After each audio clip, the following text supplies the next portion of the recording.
Okay, so push. Do you want me to mute vMix until gameplay comes?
right, ladies and gentlemen, happy Tuesday and welcome to Series E. It is Rockstar Week. As you can see, we got the set all rockstarred out. Got some cans right here next to me, ready for an awesome week here of Series E action. We're kicking off week number 2, and I'm super excited about it as we will have our first official open night of the season. I'm stoked to get into it. Now, for those of you that may be new to the show, new to Series E, I can break down just exactly how things work for all of you, okay? Series E is a professional Apex Legends open circuit that absolutely anyone can join, okay? We have 9 squads that qualified either through our open qualifiers or through their placements in Season 2 of our competition. All those squads have now been drafted and signed by our 9 partnered brands. Now, each one of those players makes $750 a month salary, as well as competes weekly every Tuesday night against other open squads like they used to be themselves, and every single Wednesday against some of the top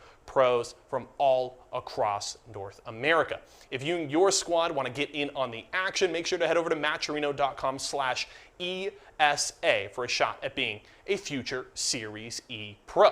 Now, as I mentioned, we're kicking off our first official open night. If you remember last week, we did a little something different, playing with the cards in the hand that we were dealt. We did an arenas tournament. That was honestly very fun, a new format for us and for the players, and we certainly had a blast. But it's our first night officially on World's Edge for Open Night for Season 3, and that brings a lot of meaning with it. One team I want you folks to keep an eye on is Asheras. They were very impressive in arenas a week ago. It can be difficult to try and transfer the results from there onto World's Edge. It's a very different game, but they brought the gun skills. They brought the impressive fighting that I think should translate to an extent here onto World's Edge. So that's an open team you should keep an eye out for. The one that you should be keeping an eye out for, though, on the partnered side is Team Intel. They had an extremely strong week last week. They won the arenas tournament on Tuesday, placed 4th behind 3 strong pro squads on Wednesday, and they're looking to carry that momentum here into competition this week. So a couple of you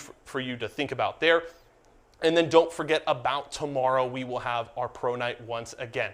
Also, if you guys want a little more info on what's going on and you want to see my thoughts on the pro teams this season, you can hit !rankings in Twitch chat right now, and you can check out my article where I ranked all of our pro teams competing in this season from 1 to 11. Gave a little bit of my thoughts on where they stand coming into this season. So it's going to be a fun one, but we've got plenty of action tonight. 6 games between our partner squads and the open teams, and we're ready to get it rolling. It is Rockstar Week. The action continues here on Series E, so let's get it rolling.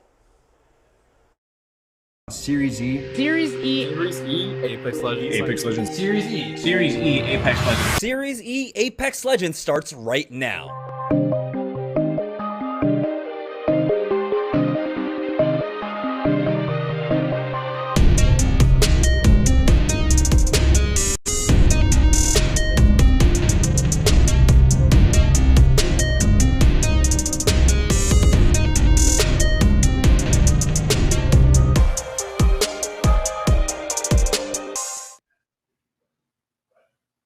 All right, welcome everybody to Series E, where we do have a special guest joining me this week. Casting alongside me for all of tonight's game, it is going to be Stella. Stella, how are you doing today? I'm good. How are you? It's so nice to meet you. Very nice to meet you. Yeah, first time we worked together. I know you've been doing a lot of stuff on the ALGS broadcast. It's exciting to have another desk member here joining me for these games, and it is going to be for Rockstar Week. One thing I do want to note, of course, there's a very big notable absence there. I mean, you guys are missing out on the tangerine, mango, guava, strawberry Rockstar Lights. You guys need to kind of rectify that as soon as possible, and I'm so glad that it is Rockstar Week because, you know, I chug along all the time with my Rockstars. It's kind of a terrible addiction, I would say, that I have, but you know, I'm really excited. I always love when it's a Rockstar Week because Rockstar never, ever disappoints. Let's go ahead and talk about the format for today. And like Lee Yeso said on the desk, it is, of course, going to be open night. So our 9 partnered squads will be facing off against 11 hopefuls here, and we have $500 on the line. So a lot of money up for play. First place walking away with $350, and second place walking away with $150. $50. 6 matches will be played, of course, on World's Edge, and the point distribution, I mean, we're all used to it at this point, Stella. Placement points matter, kill points matter. Absolutely. You can't count any team out. Just because you place second doesn't mean you can't take the first spot for that entire match, because you might make up for it in kills. Exactly. And, we typically see it's like a 50-50 split a lot of times for our squads in terms of the points accrued, especially for the winning squads, where a lot of it comes down to just if you end up in the top 3 or so, you will end up with some kills as well along the way. Let's go ahead and talk about the 11 squads that will be joining our 9 partner teams for today. And so one thing Yeso did note is that we're going to be, of course, keeping an eye on a team like SeriesE, who was one of our best performers. We had, 3 out of 4, I think, partnered squads in our semifinals, and SeriesE was the only one in the semifinals that was not a partnered squad. So they showed that they can definitely frag out in arenas where it's just, even 3v3s. But once we get to Battle Royale, it becomes a whole new story, Stella.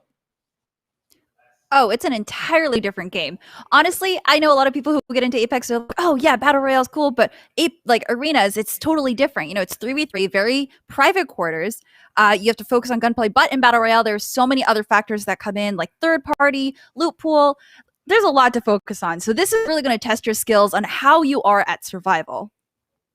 Yeah, and one important thing to note is that because whenever we have these open nights, it becomes like this big wild card, wild, wild west kind of scenario where maybe a lot of these teams aren't familiar with each other, and so they're not familiar with where they'll usually drop. So in game number 1, I'm really excited to keep an eye on all the early game action where I suspect there should be a lot of 50-50 fighting off of drop. That's going to be a lot of fun. Other notable teams I really want to talk about, of course, we do have 2 brains, 1 control. That's going to be Tech, Mercy, and Oxieres. Oxy. There we go. Oxieres. Oh man, there's so many ways you could pronounce that one, and I of course went the wrong route the first try. It's okay. We'll just keep going. You're fine. We'll just keep going. So I'm excited to see 2 brains, 1 controller, but as well, I'm looking forward to Clone Force 32. Another squad I think did particularly well during an arenas game, but also these are players that we've seen throughout SeriesE Season 2, play it out throughout the open registration nights. And so, SeriesE, this is a lot about development of teams, not just our partner squads, but also providing the opportunity for our 11 open squads to try and develop their skills as a team together.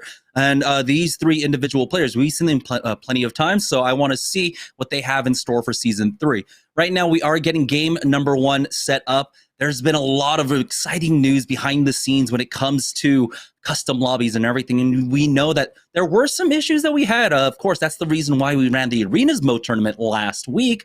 But this time around, there have been a lot of fixes to hopefully streamline the process, and we can get through between games a lot quicker. So I'm really excited to see how all the hot fixes for custom arenas works out. I'm really excited for that. Another squad, let's continue to talk about the teams that we have. 6xZs is another squad that we've seen fairly frequently in Season 2, and that's another squad I'm looking forward to. They do have, it looks like, some changes, and the only really returning member from that squad is going to be Nades.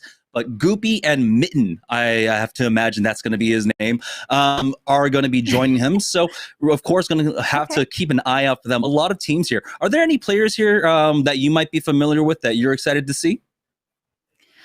Not individual players. I do remember seeing 2 brains, 1 controller in ALGS, so I'm very excited to see how well they do here. I'm honestly, just this first match, I'm gonna feel out how these teams play, how aggressive they are, because honestly, like you said, on drop, if we see more contesting, then it means that they're very confident, and I really want to see that. I want to see which teams feel confident and want to take more fights, because that usually benefits them in the long run. Yeah, and sometimes that confidence can come to bite you, and you got to figure out where you're going to jump for game number 2, or do we see teams, being hard-headed and continue to just 50-50? Because Tom and I talk about this time and again that there are very few opportunities to get the practice in like a tournament setting. And so you kind of need to set the pace, not just for SeriesE, but for ALGS. This is where a lot of the fighting takes place before we get to the big tournaments during ALGS, where a lot of squads have established their drops. And so if I see, one of our partnered established squads getting challenged by open teams and maybe lose out on the first 50-50, I don't see our partnered squads changing things up, but I do see maybe our open registration teams. They're the ones that'll be a little bit more lenient on where they go for game number 2 or game number 3. And I just got word from our admin, and there we go, flying into World's Edge for game number 1. I don't know who we're going to be following along for. It should be Rockstar, though. It is Rockstar Week, and SeriesE Season 3 has kind of a new beast because we've had a lot of teams that did end up getting relegated, and new teams did make the cut into SeriesE. And so the drop spots are still a little escape me in terms of where everyone goes. So let's go ahead. We have a decent split so far. It looks like Team Applejacks will be going over towards Sorting Factory. No contest over there for them. And then we had a team going over to Tree, but there we go as we fly over Harvester right now. We're going to have maybe some early game action. Like we said, it's game number 1. And here's Rockstar. And of course, they have a team on top of them. He's got to be careful. Strictly almost out that I have the All Father there. And now he's going to go ahead and drop down with one of his squad members, pushing into that elevator shaft. And they're going to go ahead and take out Clone Force 32. That is the first 50-50 of the day. And Team Rockstar do not disappoint. Yeah, you were talking about early game contestation, and here you go. That was an easy, smooth fight for them right there. So Rockstar kind of coming out on top right now. Yeah, this is going to be important because I feel like for a team like Clone Force 32, they're another squad that quite possibly might go ahead and contest every 50-50, all 6 games. Team Intel, though, over here at Staging, they are no strangers to having to fight off drop, especially when it comes to this very centralized location on the map. A lot of teams do want to stick around for it. It looks like Team Intel will be able to heal up. You got Skittle Cakes on the high ground. Verhulst and Dupe are playing together, so Skittles is going to create some ground at least between the team that is contesting them, and we'll just back away for the time being. Yeah, it's so important to notice when you need to back off from a fight, especially watching ALGS. It really taught me that players who know when to back off from a fight, even if the enemies are low, that's just that much more survival, and they can last so much longer. Especially in these early game fights, right? If you have the heals and you're fairly sure maybe your opponents don't, it's just better to take another moment, take a 5-second breather, 6-second breather, top off on your shields, and then reapproach that fight, especially if you have weapons you think you can work off of right now. It looks like Kupski, though, thinks we're still in arenas. He's rocking the Volt Mozambique. Maybe he'll go ahead and upgrade that as soon as he finds a better shotgun for himself. And we have a first look at the ring. This one's going to be pulling all the way over towards Countdown. There's a small chance it goes over to Train Yard, but most squads are going to go ahead and keep an eye on Countdown there and try to find a proper position. On board with some nobodies as we're joining on board with Prideful, Crew, and Protectful over here at West Frag, rotating through. Pride took a big heady there and is forced to bat. Oof, man, taking damage off the bat with no extra damage for you. Not being able to build your shield is kind of crucial in the beginning, especially since they're going to try to rotate into end zone. And rotations are so important here. Either you get there first, or you're punished for not being there at all. Ooh, the bubble's already been used by this squad as well, and so they're going to be forced back, and you can see Protectful with that R301 getting some decent damage off, hitting for Flash, might get the knock. No! They safely make it, but now, these squads that dropped in Frag East and Frag West, typically that's, where you have priority. These 2 squads should be the first one to move, first one to zone and such like that. But they're now stuck here fighting against each other, and it looks like maybe some nobodies could stick around, maybe pick early 3KP. Yeah, it looks like they're also building their shields, which is really great. 2 have blue, 1 has purple, so they might be able to get the head start on fighting here and come out on top. But we'll see. It looks like they're actually disengaging from the fight. Yeah, I'm so confused. So typically, when you have that Frag East and Frag West split, someone does take that construction building, but Protectful picked up so much from there. He got maybe like an additional 100 some odd light ammo, some extra bats, some extra cells. So maybe this squad not as used to actually taking this loot. Here comes this team of Surus, though, as they're rotating up into Frag East, and so they'll be fine playing here on the edge. I don't know exactly where Surus came from, But at this point, the fact that they're, of course, moving in with round 1 closing means they're probably from the southern side right now, though. Team Splash, unfortunately, missing out on a squad member. Mollismom was already down, and Turns is left to fight what should be a 1v3. He's got 2 above, and almost got the knock onto that Bloodhound, but it's still going to be difficult for Turns here as he goes for that repeat. Going up the stairs now, picks up the banner of Malice Mamba, and might actually just get out of here at this point. He's over here at Thermal Station. Yeah, there's a beacon there, but there's another one to the north. Yeah, I was going to say it would be a very risky move for him to 1v3 an entire team, but it looks like he just went for the banner, which was very risky. Like, that was a pretty ballsy move from him right there. Yeah, but he is, of course, on that Octane, so he'll have that extra movement speed. But here's Team Pop-Tarts. I believe they come over from Geyser, and so they might run into Team Asuras, who had just moved through here. You can see the scan going down. We see the outlines through Market right now, the full 3-man squad. And Z Davis, he wants these early game kills, and especially coming from basically the farthest end to where the next zone is going to be. They're more than perfectly happy with playing just Edge at this point. Yeah, I think you mentioned that Asuras was the team to watch, so I would really love to see Pop-Tarts and Asuras fight. But I don't know if they're going to run into each other here. They do see tracks, but do you think they'll chase?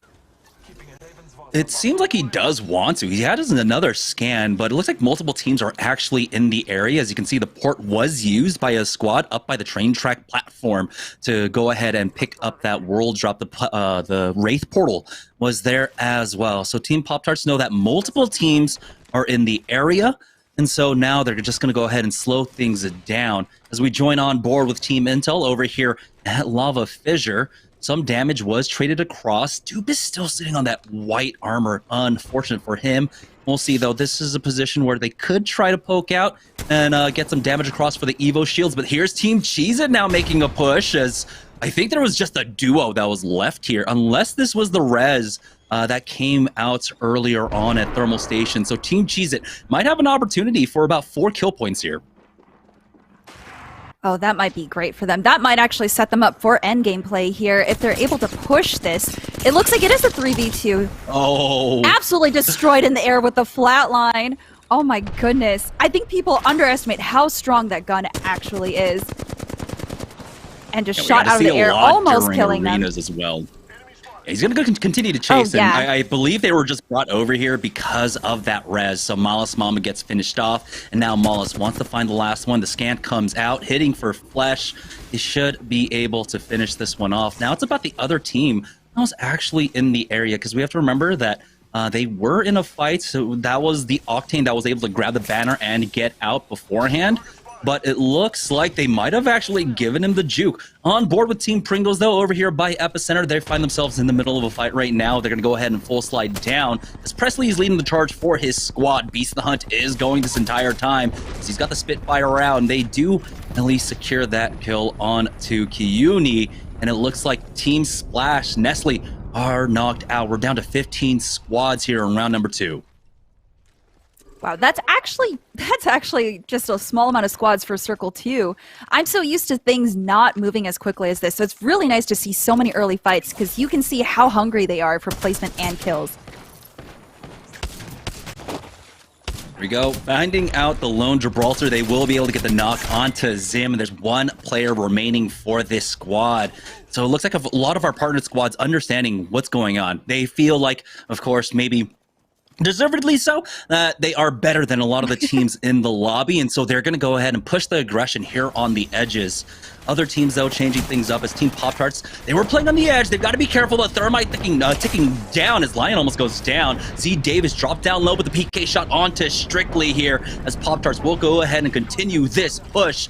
Dropping down, finds one, climbing up, and now it's just a matter of time, but they've got to be careful. It's the 1v2 up top as the bubble goes down, and Lion's not able to connect. There we go. Hits for the 99. Pop-Tarts are knocked out. Team Rockstar survive, and they'll be able to continue on here. We'll see if any other teams rotate through, but I have to imagine that was a largely isolated fight.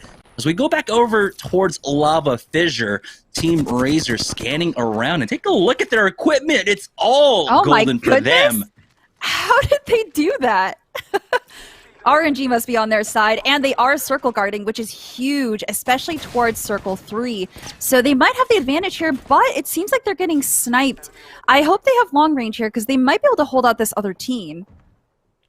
Yeah, we got the R301 with the golden mag on Zera Tricky. They don't really need to go for the pokes. They all just need the knock. But it looks like Team Rockstar are in another fight. Remix coming in, getting 2 kills onto them, leaving strictly into a 1v3. But Remix just completely decimates them, and like their team name describes, gives no respect. They've even got the gold bag res, I believe. But no, Neg is healed, is res back up with only 25 HP as another squad is looking to come in for the third party, but it looks like the opportunity has left as give no respect. We'll go ahead and continue to move on. They do have a lot of cover to work with here in the bridge, but also just a lot to recover here inside the Broken Diner. Yeah, they will actually, it looks like they might be the furthest from the circle. So them and another team are actually caught very far outside the circles. They're going to have to move in, but there might be people circle guarding, which is huge, especially since they might be able to pick off and get KP that way. And they have a minute to work with, but as you can see on the eastern side, there is a team controlling both chokes to get into the next zone. So they might be in some trouble as we join on board with Rice Krispie Cheats, and it seems like not a good day to be a Gibraltar, as all of our Gibraltar players have been sitting on white Evos. But RKT running the composition that we don't get to see as often. We've got the Valkyrie along with the 2 big boys on Caustic and on that Gibraltar. So their endgame fighting can be extremely strong. It's just about getting to that endgame. And for the time being, you need to focus getting some extra damage off their Nemusana for your Evo shields. Yeah, they are in circle, so they are safe, but they just need to establish dominance that this one area is theirs, and it looks like they are trying to build shields here with RK Clinical, I think that's how you say his name, 121 away from getting purple, which will be big in endgame fights. You know, we have a better idea of all the squads that are considering this one to go over to Lava Fissure, or at the very least controlling the western side of the zone. But I feel like, I don't know, it looks like it should be going over to Countdown. There's a small chance that it might pull like hard over here to Lava Fissure, but here it is, Team Pringles moving up, and they're the squad that was actually controlling the chokes that we were talking about, the squads that were moving through Frag East and Frag West, getting caught up here. Now, this is zone number 3, so you can tank a good amount of it, and maybe this squad decides to try and rotate over towards the train yard side, but they're going to need a lot of heals for it. As you can see, Pringles themselves, they got to be careful now. They've left themselves within 1 headshot range of going down, but as you can see, just as they hit that threshold, they back off the heal. Yeah, and Phony still had his shield there, so they could have potentially saved and res there, but that's always a very risky play, playing outside of the circle, especially on round 3. Team Intel, we saw them here in Lava Fissure earlier on. They are up to triple purples now. Skittlecakes, he actually gets scanned up, so he's got to be careful. Hopefully, it looks like he does have squad members actually watching the ledge side, so no one can really push him. But he wants to get rid of this position. He needs to get rid of this team because, as you can see, the next zone, or well, the zone afterwards will be closing in on the northwest side of Countdown, the connecting area between Countdown and Lava Fissure. So controlling this building will give them a huge opportunity to try and gatekeep the squads that'll be coming from the western side of the zone.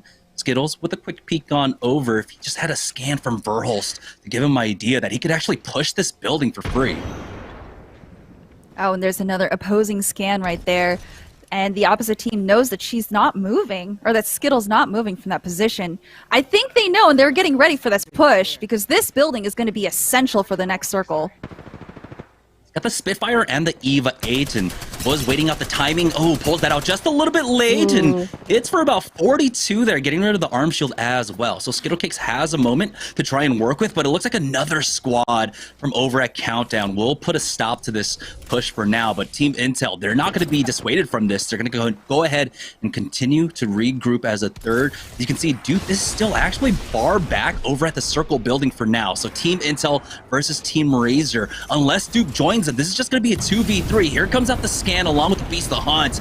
Good thermite out from Razor just to stop the push. Defensive bombardment as well. It goes a little bit wide, and so Team Intel can actually just hug the building for now. The bubble will be used as well. They got the crack onto Verhulst, and so Team Razor will continue to push up for now. As you can see, the flank coming up for Baby Thule, but it's the instant turnaround until it was just the bait out from Baby Thule. Razor push out as a two-man, gets that, and unfortunately the third party comes in. Baby Thule gets finished off, and so Team Razor just down to a duo as SeriesE here on the southern side of the zone are looking to try and gatekeep another squad, but there's plenty of room to work off of. Never mind. Time has run out along with space, and they're going to be able to finish off this team.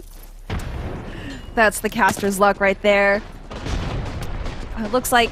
Oh, this team is just SeriesE stuck inside the rocks. Trying to secure that late game KP with this full team wipe. Can they do it? The EVA 8 shots are just too powerful, and they secure the entire team kill, and that's 3 right there. Here's Rice Krispies making that push onto Team Razor, but Team Razor are fighting back. It might be a 1v2 right now as they're trying to utilize, of course, the utility that they have. So Team Razor still fighting this out there. It's actually a 2v2. Zero Tricky by himself, though. It's a full push out, as it looks like 2 Brains, 1 Controllers came in for that third party. So just Hakulo calls it there. Will back away and try to survive for as long as possible. We're down 10 squads, now 2 Brains, 1 Controller. And arguably one of the best spots in the zone right now. Yeah, they're able to oversee all the spots behind them and just kind of gatekeep to the other teams who want to find different cover. So they kind of have the knowledge right now. They know where every team is at. They know what they have to use. And they have all these death boxes for resources. Zero Tricky getting finished off as well, bringing us down to 9 squads. But it's not just 9 squads. We're missing about 4 players. So a lot of teams are currently damaged as we join on board with SeriesE. Quite possibly considering crashing this party here, but they know who's up there. Unless Nano fries with that wingman. But they can't push off of it quite yet. They know that there's a lot of armor swaps there, so unless you get the knock, you just can't push that. As Protectful goes and takes a knock onto Mollis here as SeriesE need to hold the line, and it looks like the fast res does come out to bring him up, but he doesn't have a gold bag res for him, so it's going to leave Finicky and SeriesE to try and hold the line into 2v3 here, as it looks like Mollis was at least able to get a bat off, but he just gets headshot once again. Protectful take him out, and Team SeriesE are knocked out by some nobodies. You know, when you say it like that out of context, it sounds a little funny. But it looks like... I'm just throwing shade left and right. Look at, I'm going to be on Reddit. It's like, oh, Caster's just BMing left and right. Okay, all right. Caster's taken out of context. Looks like Pringle's here. Fury just absolutely nailing these Volt shots. They're fighting against Applejacks. Yep. Who do you think? Yeah, there are 3 different squads here. Looks like Pringles might actually be in the worst position right now. Being stuck down on that low ground. Don't know if they have mobility options right now. They can, of course, walk this up, but it's all about what Applejacks do here. They have multiple squads in the area that they need to deal with, though. And here comes out the scan. 5 hostiles detected. Not exactly what you want to see when you need to clear out this side. So it's very heavily congested here. And so teams like 2 Brains, 1 Controller. Actually, no. It seems like 2 Brains, 1 Controller might have been knocked out by SeriesE. As you can see, SeriesE are in that building that had a lot of fighting taking place earlier on. Oh, yeah, I guess they finally got the finish there. And it looks like this next zone is going to be really hard to get into. So many teams with eyes everywhere. It's going to be very hard. It's going to be all about your movement characters, timing, and just, honestly, at this point, probably luck. Yeah, Applejacks do have a lot of cover to work with walking up on this, so they can try and slow play this for as long as they can. But they need to worry, of course. I believe we had Team Pringles right below them, and double O negative, leaving me almost breathless there, almost going down. Is forced to pop that Phoenix kit. There's 15 more seconds before the ring starts closing. But like I said, Applejacks should be relatively safe as they can walk in with a lot of cover. That team that's playing inside the building should be forced out before them as well, and they have the other threat behind them. So Applejacks don't need to really force the issue. They just need to keep a good eye on that. But instead, they're going to go ahead and jump right into the bubble here. Defensive bombardment was used as well, but they've already lost out on one. It's traded back, though. It's a 1v2 now as Blueberry Smalls is left by himself. And Applejacks might just go down to a third party as well. As Blueberry Smalls will take a moment here to go ahead and pop that bat. And he might actually be able to get the res, but here comes the zone closing in on them very shortly now. Never mind, it's just the HUD bug. As they do get the res onto 00 negative. We'll see if they can completely get back up as he does secure the thirst. Here's Team Pringlezel. They lost out on Phony. About to fight, what, 2v3 up against Team Asurus as they're knocked back. And now Presley is trying his best to survive. He will go ahead and pop that jump pad to try and get out of there, but AJ gets the knock onto him, and it looks like Team Asurus are in the most dominant position here, picking up kills, knocks left and right, has a Kraber to work with, and there it is, the heady to take out Protectful. We're now down to our final two squads, and Team Asurus are looking so dominant here in game number one. Another connect with that Kraber. Is feeling himself. Here comes the Arcstars as well. And Team Asurus are going to have a massive game number one after they finish off Team What an amazing shot with that Kraber. Oh, that was Team absolutely Asurus. Nasty. Yeah, you know at that point he was absolutely feeling himself. He gets the scan. He knows that there's just the duo there. They're able to go ahead and full send it in with that Kraber, connecting shot after shot. I don't believe he missed any Kraber shots in that last clip. So I don't think there you go. You're welcome, AJ. You've got yourself a highlight reel clip. And so make sure you timestamp that, save that, and get ready to put that on YouTube. But yeah, hey, I mean, we were talking about Caster's Curse, but it seems, at this point, you might be lucky to have my blessings.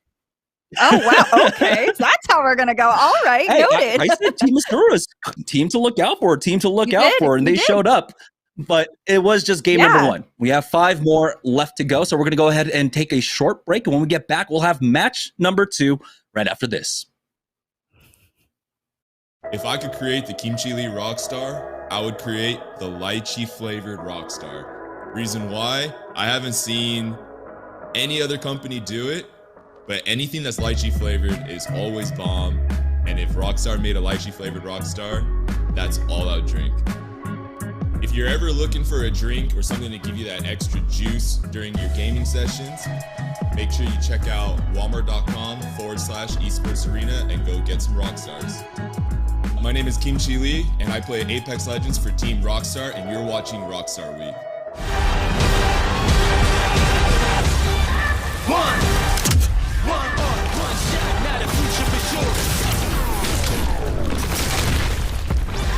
Verses coming daily under pressure. Working on the plot and the scheme. The true side trademark is at the edge of your dreams. Yeah. One shot, now the future is yours.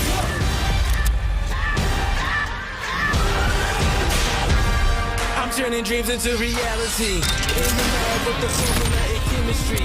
New memories spark and motivate and make the industry shake. With the bars and the breaks, I'm talking one chance, I was so good for the goal. It's one shot, now the future is yours. Let's go. Imagine you love frosting and filling. I do love frosting and filling. Oh, well, imagine if there was a way to enjoy that delicious goodness anywhere, anytime, out of the toaster, out of the box, out of one of those baggy thingies, with nothing but a thin layer of foil between you and... Pasta. Yes, Curtis. This is a commercial about pasta. I love it. Frosting and filling for your pasta. I like pesto.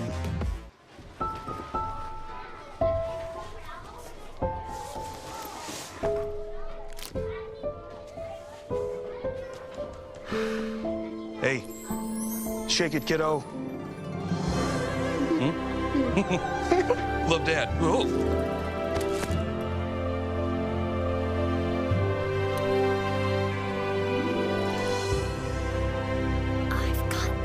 Kellogg's Rice Krispies Treats. A little love when it's needed. All right, ladies and gentlemen, welcome back. Game number 1, all done.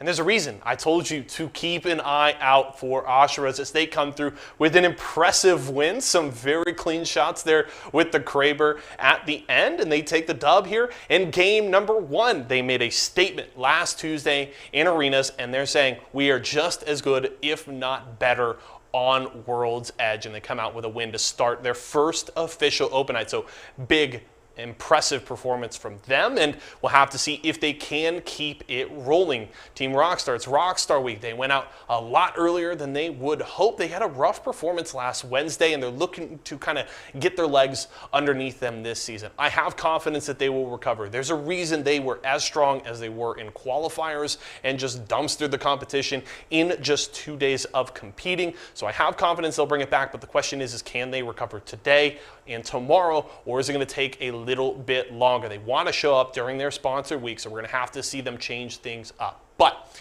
it is Ashura's story here, and we'll check out our player of the game for our first game of the day here momentarily. And there it is. AJ, 5 kills, 4 assists, 1,100 damage there on the Gibraltar, leading the way. Bring that one up so you can get a good look. And that is a name I want you guys to keep an eye on. Again, I had some interactions with him on Twitter. He's been streaming a ton. He's been grinding, and he believes he and his squad are coming for everybody in Series E. So Asheras, do not forget that name. They're going to continue to show up throughout tonight and throughout open nights during this season. We had Lonely Fans take the spot in last season, and it looks like Asher was an early favorite to try and qualify through open qualification this season. So great first game, still 5 more to go though, folks. So let me know in Twitch chat what you're thinking. What did you see here from game 1 that has you maybe picking a different favorite to win open night tonight? Rockstar gotta change things around. So I believe we're ready to go to a quick break. Production just letting me know, and we'll keep things rolling here as Rockstar Week continues. If I could create the crummy rockstar, it would be horchata rockstar. Why? 'Cause who doesn't like horchata with tacos? Oh. You're looking to try rockstars? Head over to walmart.com/esportsarena to get your rockstar products. My name's Crummy, and I play Apex Legends for Team Rockstar, and you're watching Team Rockstar Week. Kellogg's, Fruit Loops, Apple Jacks, Corn Pops, Tiger Paws, they're Jumbo.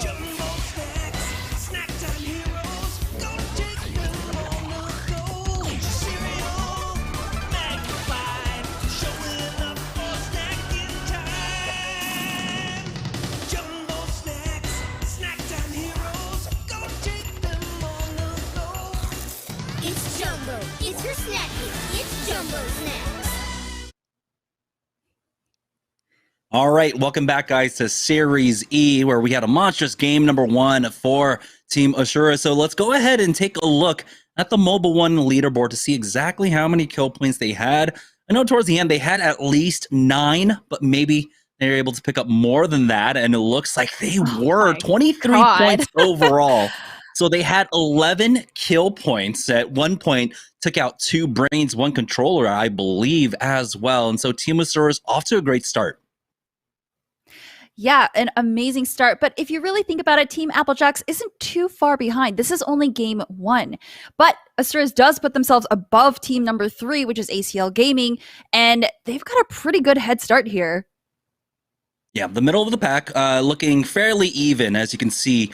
It is just game number 1, so most of our squads, 18 of our squads actually, sitting on single digits currently. We still have 5 more left to go, but I am excited to keep an eye on Team Assuras for now. Let's take a look at the Mobile One high performance moment of game number 1. And there was so much action. I don't know which one you would pick, but it looks like this is the final team fight for Team Assuras here, as this is just the highlight reel for Aj, who just hits shot after shot with this Kraber. Oh, absolutely. That 290 damage is just so satisfying to see. And they played this corner so well. They had cover. All the teams were so focused on getting to that one spot above that they didn't even look in Team Asura's direction. And they just took it. They just swept it here. Yeah, it was just absolute madness coming out from Team SeriesE. I mean, it looked like they were the Kishin at this point, bringing madness into the world. Oh, a nice nose scope. I forgot about that for a moment. But that's a way to finish it off, especially for game number one. We'll see, though, if they can continue to do this. But I think some of maybe the worries that I had coming in for this squad have been assuaged, because we were talking about it, right? Arenas, yeah, sure, 3v3, that's great. But it's about positioning as well for the late game when it comes to Battle Royale, knowing when to pick your fights. And it seemed like they did a really good job of navigating that to really have the dominant and winning position here in game number one. Oh, absolutely. They held their position. They were able to defend it from so many other teams who were trying to push in. And I think that sets kind of an example of how they're going to play tonight. Not to jinx anything.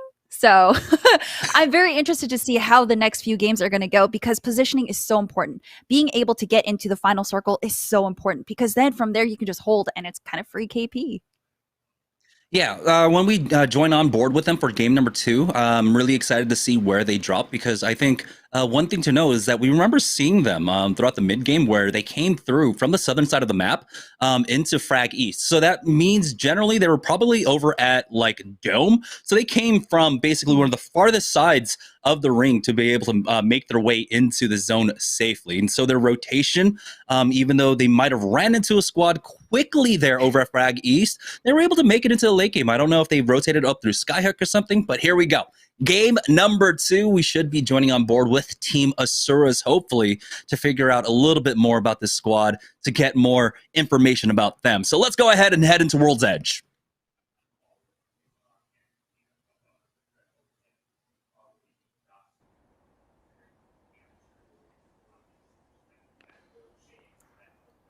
Looks like teams are dropping pretty evenly here. Yeah, surprisingly enough, I don't know if it's just like a spectator bug, but we're not really seeing anything. Here it is. Team Pringles find themselves in a fight early on as nades, 165, 6XZs are actually here for the contest. So I believe Team Pringles have been dropping over by Refinery, but this might mean that they were trying to go for a bit of a greedier split going over towards Epicenter. So this should come down to what should be quite possibly a 2v2. As you can see, Fury is a little bit hesitant to drop down quite yet. And you see one up on the pins. There it is. As he goes for that Sentinel shot. And now they will go ahead and drop down, pick up the banner. They should be able to get the quick res as well.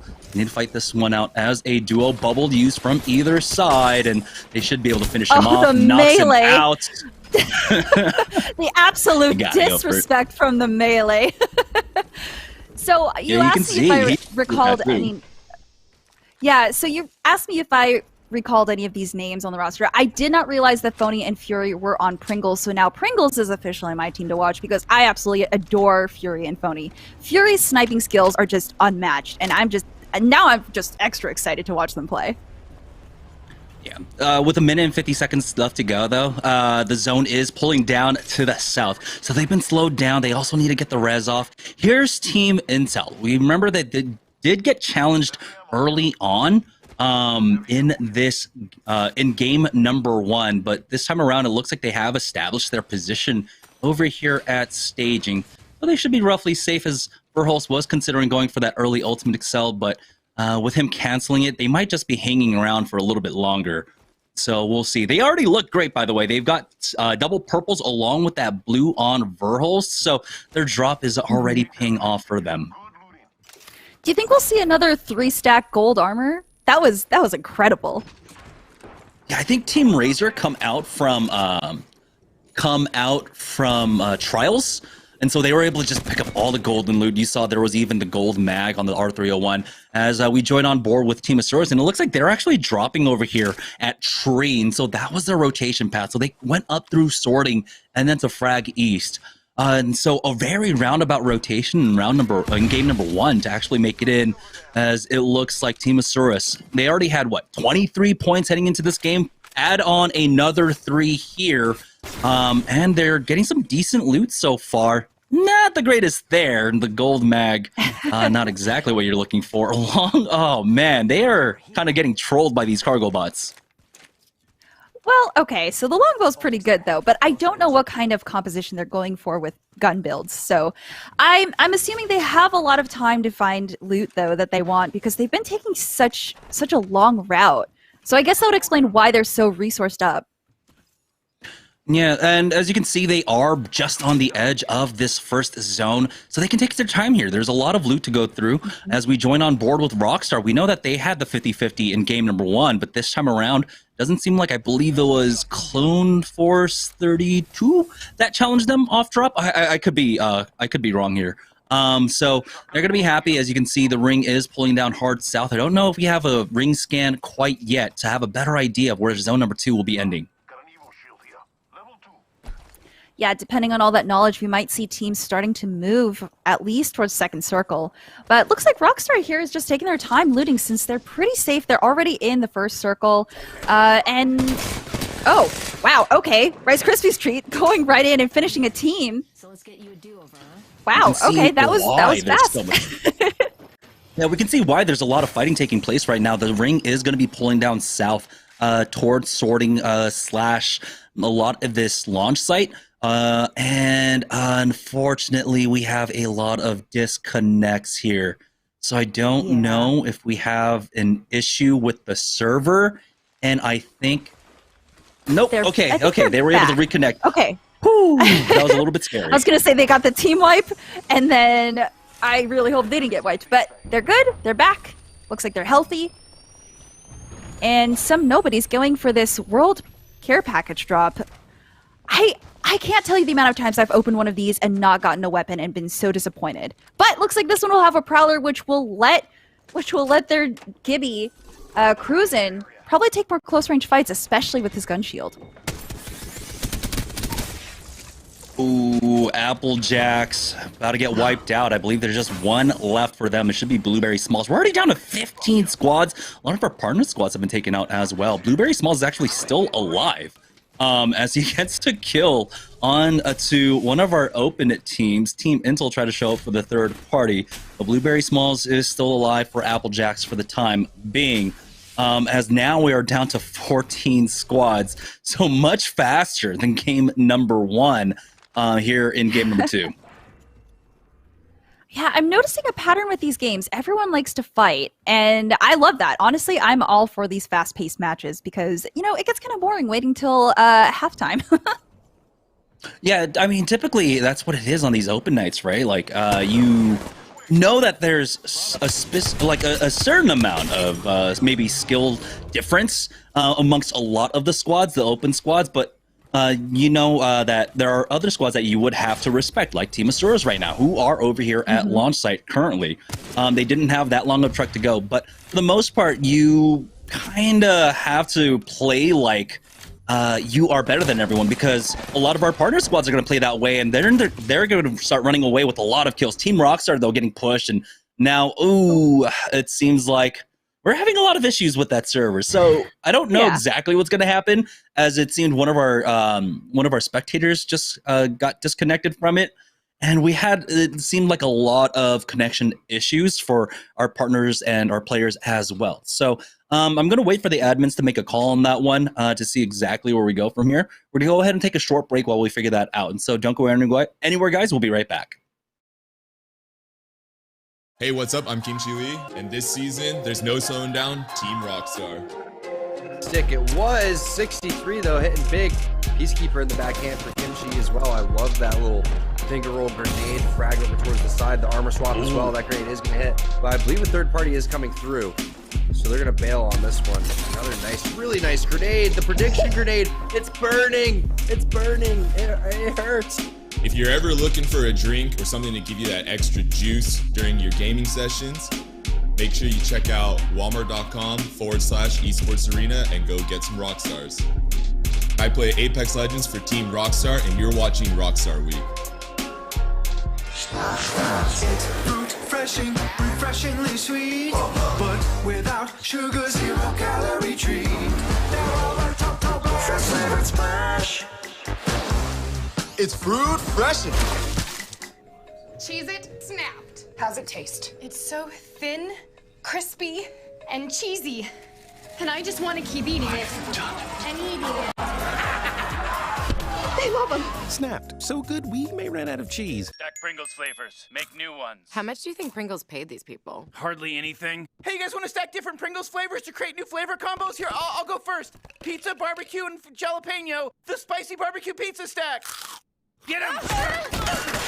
Grandpa, what's going on? Pringles. We're trapped in a Pringles commercial. They must have taken us in our sleep. How can we get out? We can't, Summer. They warned me this would happen and I didn't listen. Stack Pringles, make endless new flavors. Stacking Pringles to make new flavors. Make endless new flavors. Barbecue, wavy, and sour cream and onion equals a 3-layer dip stack.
I wasn't born in the spotlight.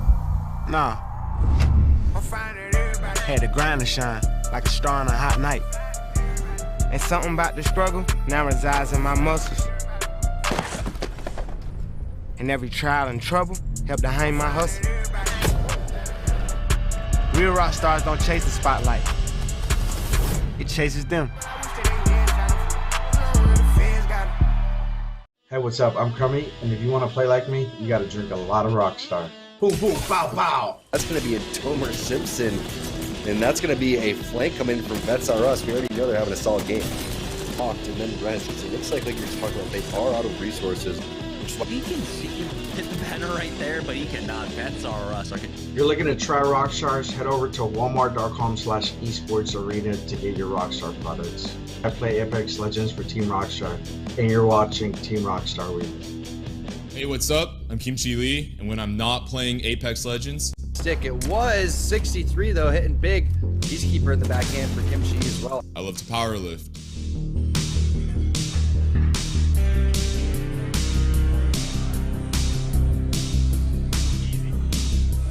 I got into powerlifting back in the day when I got my very first gym membership and ran into this guy that was probably 85 years old, and he was still killing it, still crushing it.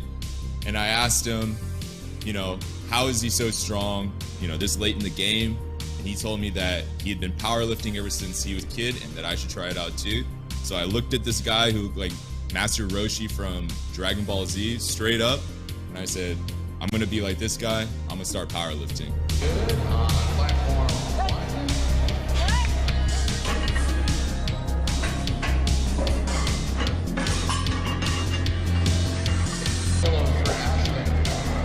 Gary, you're on deck.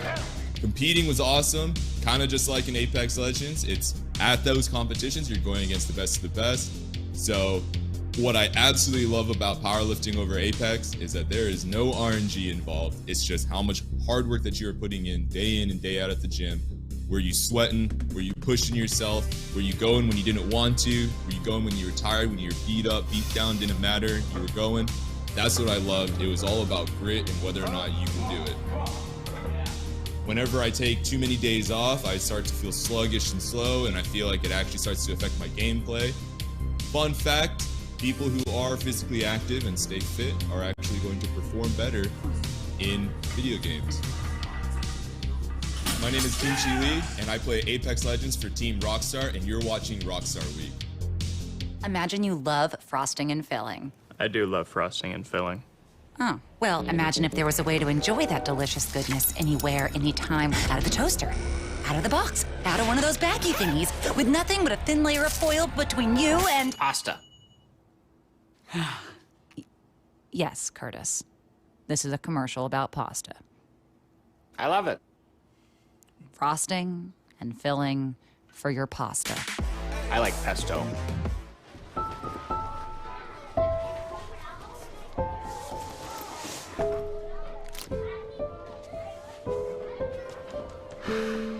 Hey, shake it, kiddo. Love Dad. Oh.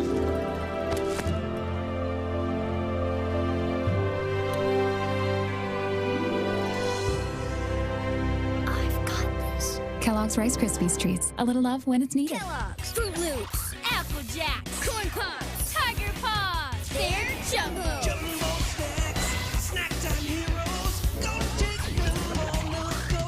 Cereal, magnified, showing up for snacking time.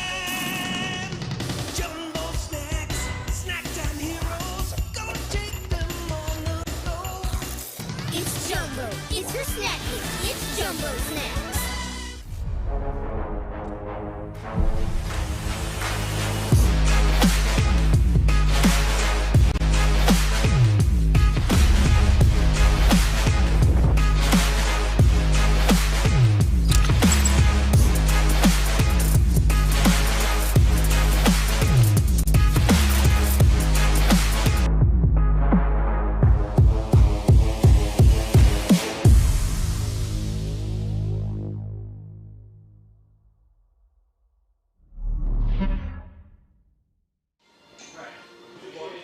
You want to zoom this in? I'm gonna do it.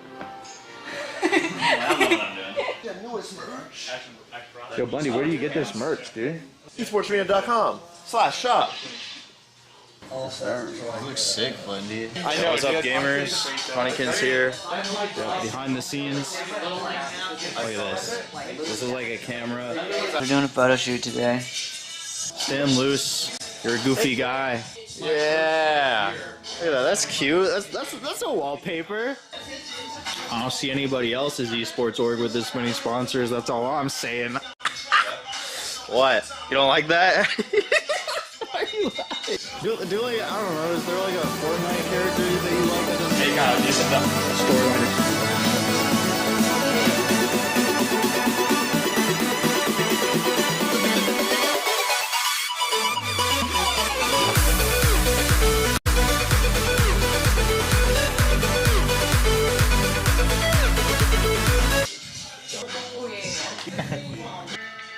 TI when it comes to production and photography. Yeah, put the Nintendo Direct right there. Area.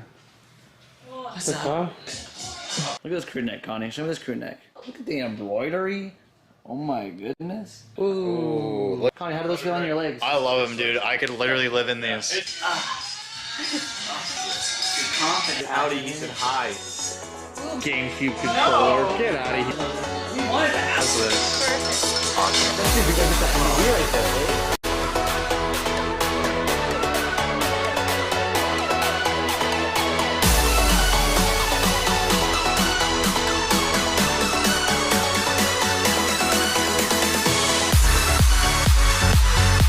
Phone and I just saw it. Oh my god. Like this and right here. You get that on camera? Watch your fingers. Yes. Put the camera down. Can you guys put these cameras down and like actually help Kyle? Come on, Bunny, here, you're gonna take this. No, Brandon, keep vlogging. Yeah, I don't know why.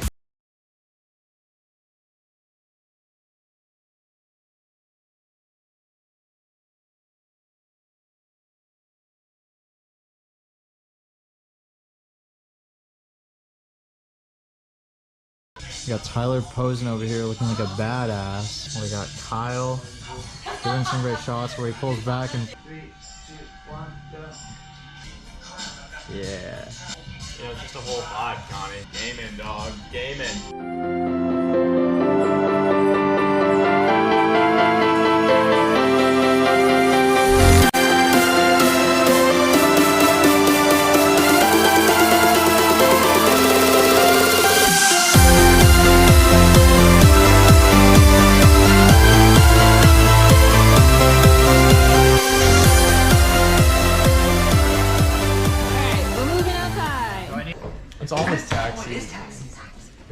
your kidding. camera? In the box? In the box. You think the elevator's working? No. No. It was really dangerous. That was some Final Destination. Yes. Show us the picture. No. Hey guys, we're gonna.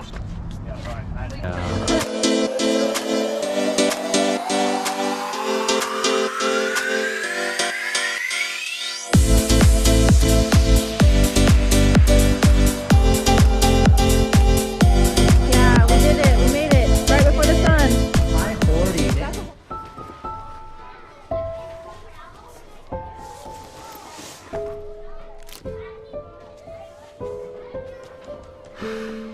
Hey, shake it, kiddo. Love Dad. Oh.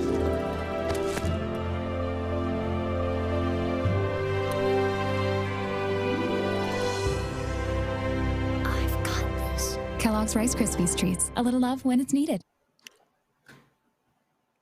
All right, welcome back to Series E, guys. Stella here joining me, of course, throughout the night. And just a quick update. So, because of the issues that we had with game number 2 and the servers just absolutely being set on fire there, we're actually going to be voiding out game number 2. And to keep up with the schedule, we'll be actually moving on straight to game number 3.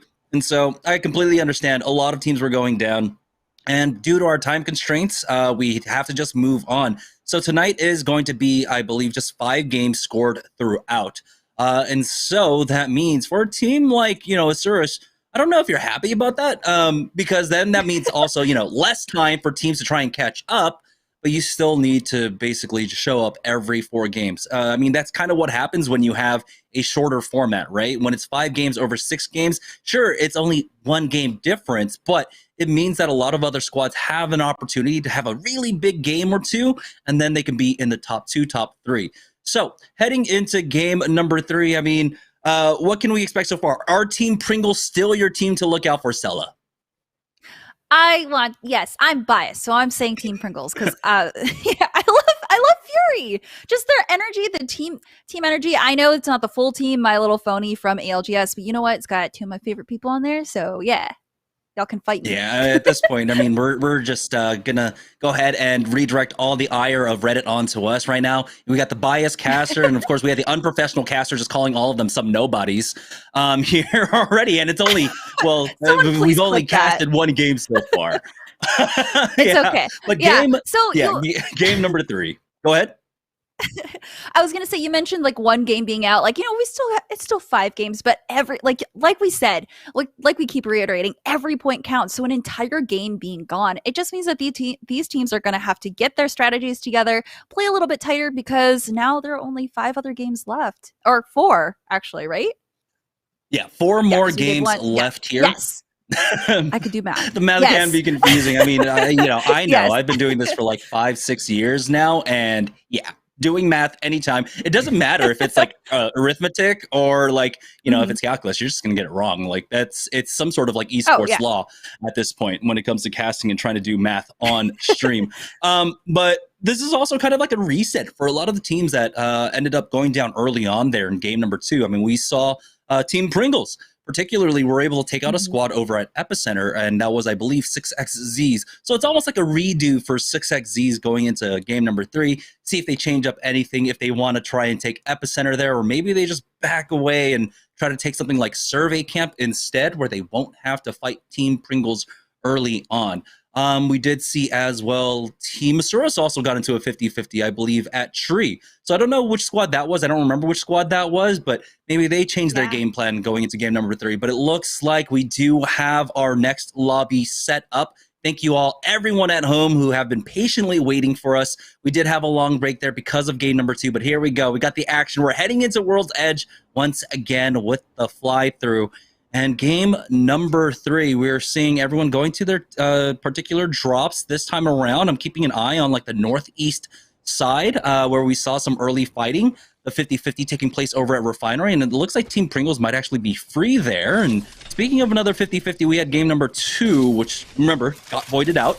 Team of SeriesE are not getting contested here over at Tree. Yeah, so I guess they do prefer the tree landing. I mean, there's pretty decent loot there. I don't like landing there myself because it's just a bit open, but Oh, and looks like Team Rockstar is currently in a fight here. I'm not quite sure who they're fighting, but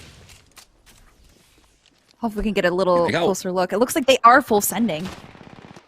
Yeah, we have a lot of fighting taking place across the map right now as Team Rockstar, Kimchi Lee and Strictly have been cracked, but Crummy is full health at this point. Does drop down with the Eva 8, or excuse me, with the 30-30 repeater and connects with those hipfire shots, taking out this squad. Team Rockstar are going to be happy with that one, swapping off onto the blue. There we go. Go back to that purple. Just heal that one up. And this time around, it looks like we have a very similar ring to what happened in last game. So the southern side, train side, sorting factory, a lot of this is going to be highly contested. On board with Team Intel.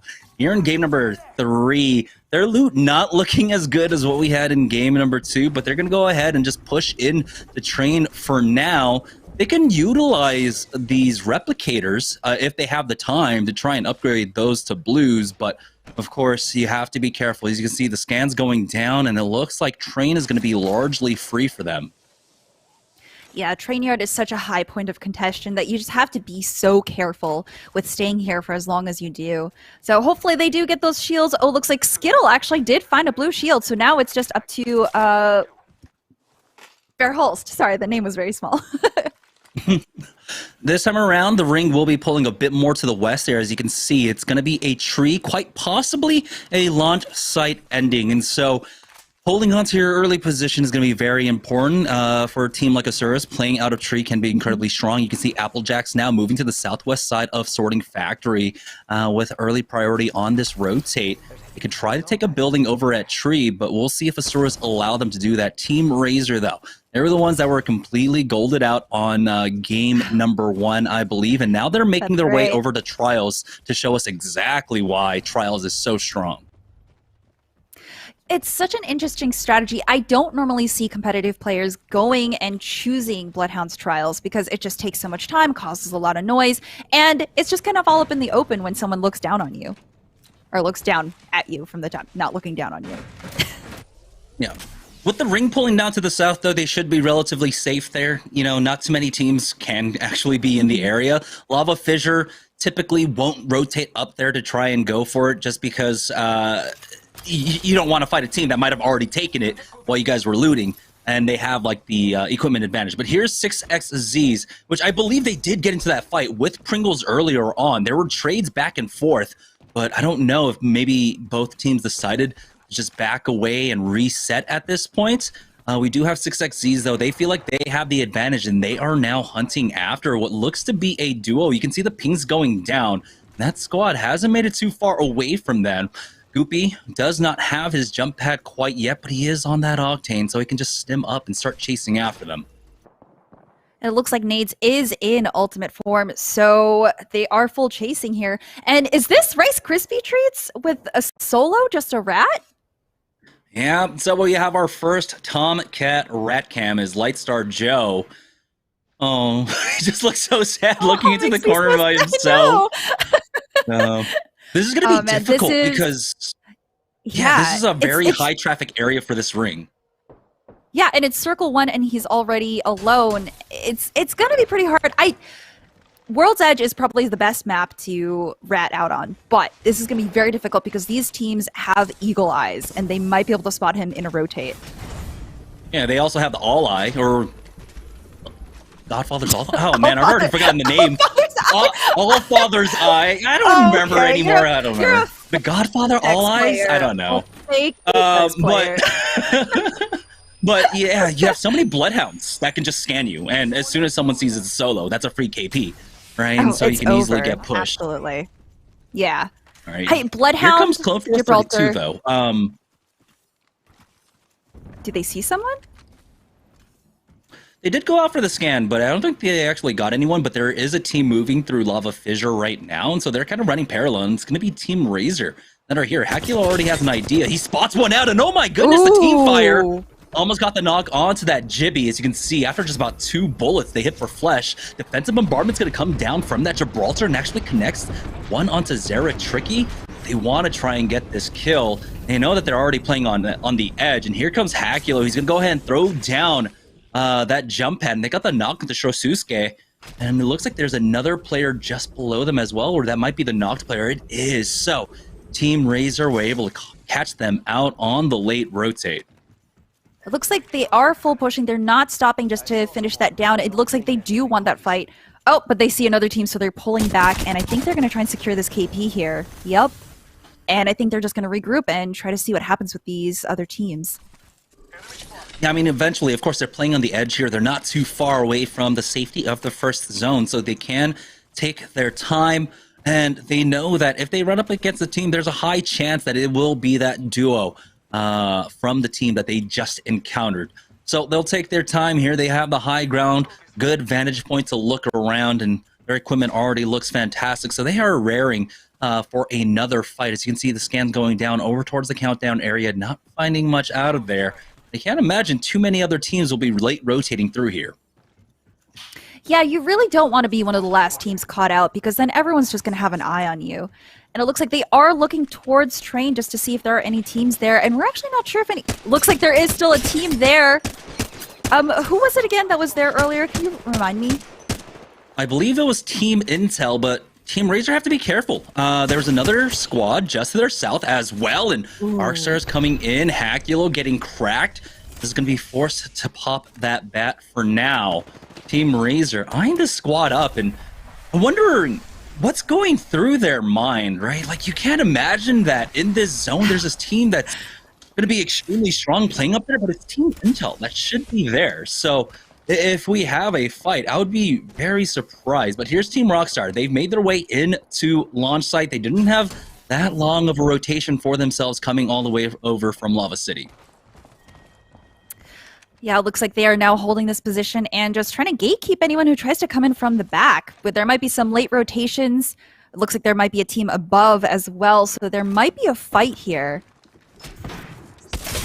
Oh wait, Team Intel Oh, and actually here's your Team down Intel. a train. They're all the way over by Tree Thermal Station Connector, and they picked up the 3. That's going to be 2 drains, 1 controller getting knocked out.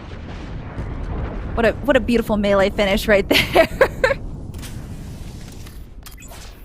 This is a pretty good spot for them to control this choke.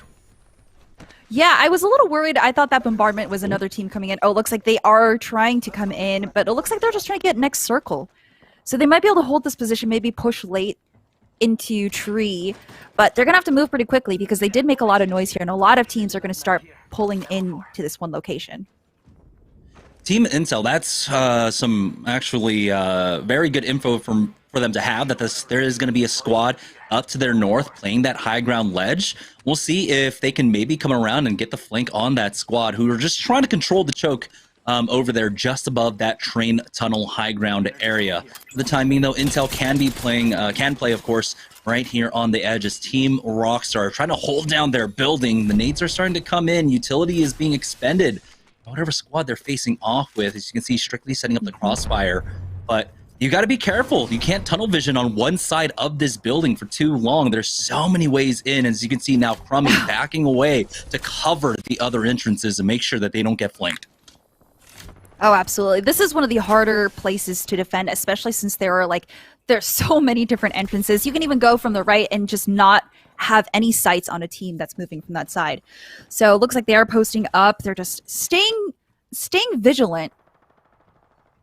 And Crummy sees a team fighting in the back.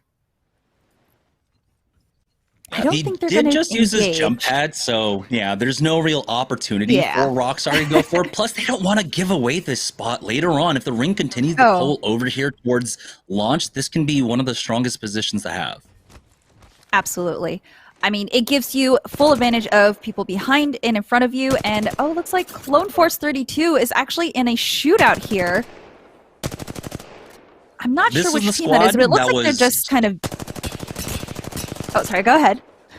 But yeah, this was the squad that's controlling that choke that I was talking about, where Team Intel might want to deal with them a little bit later on.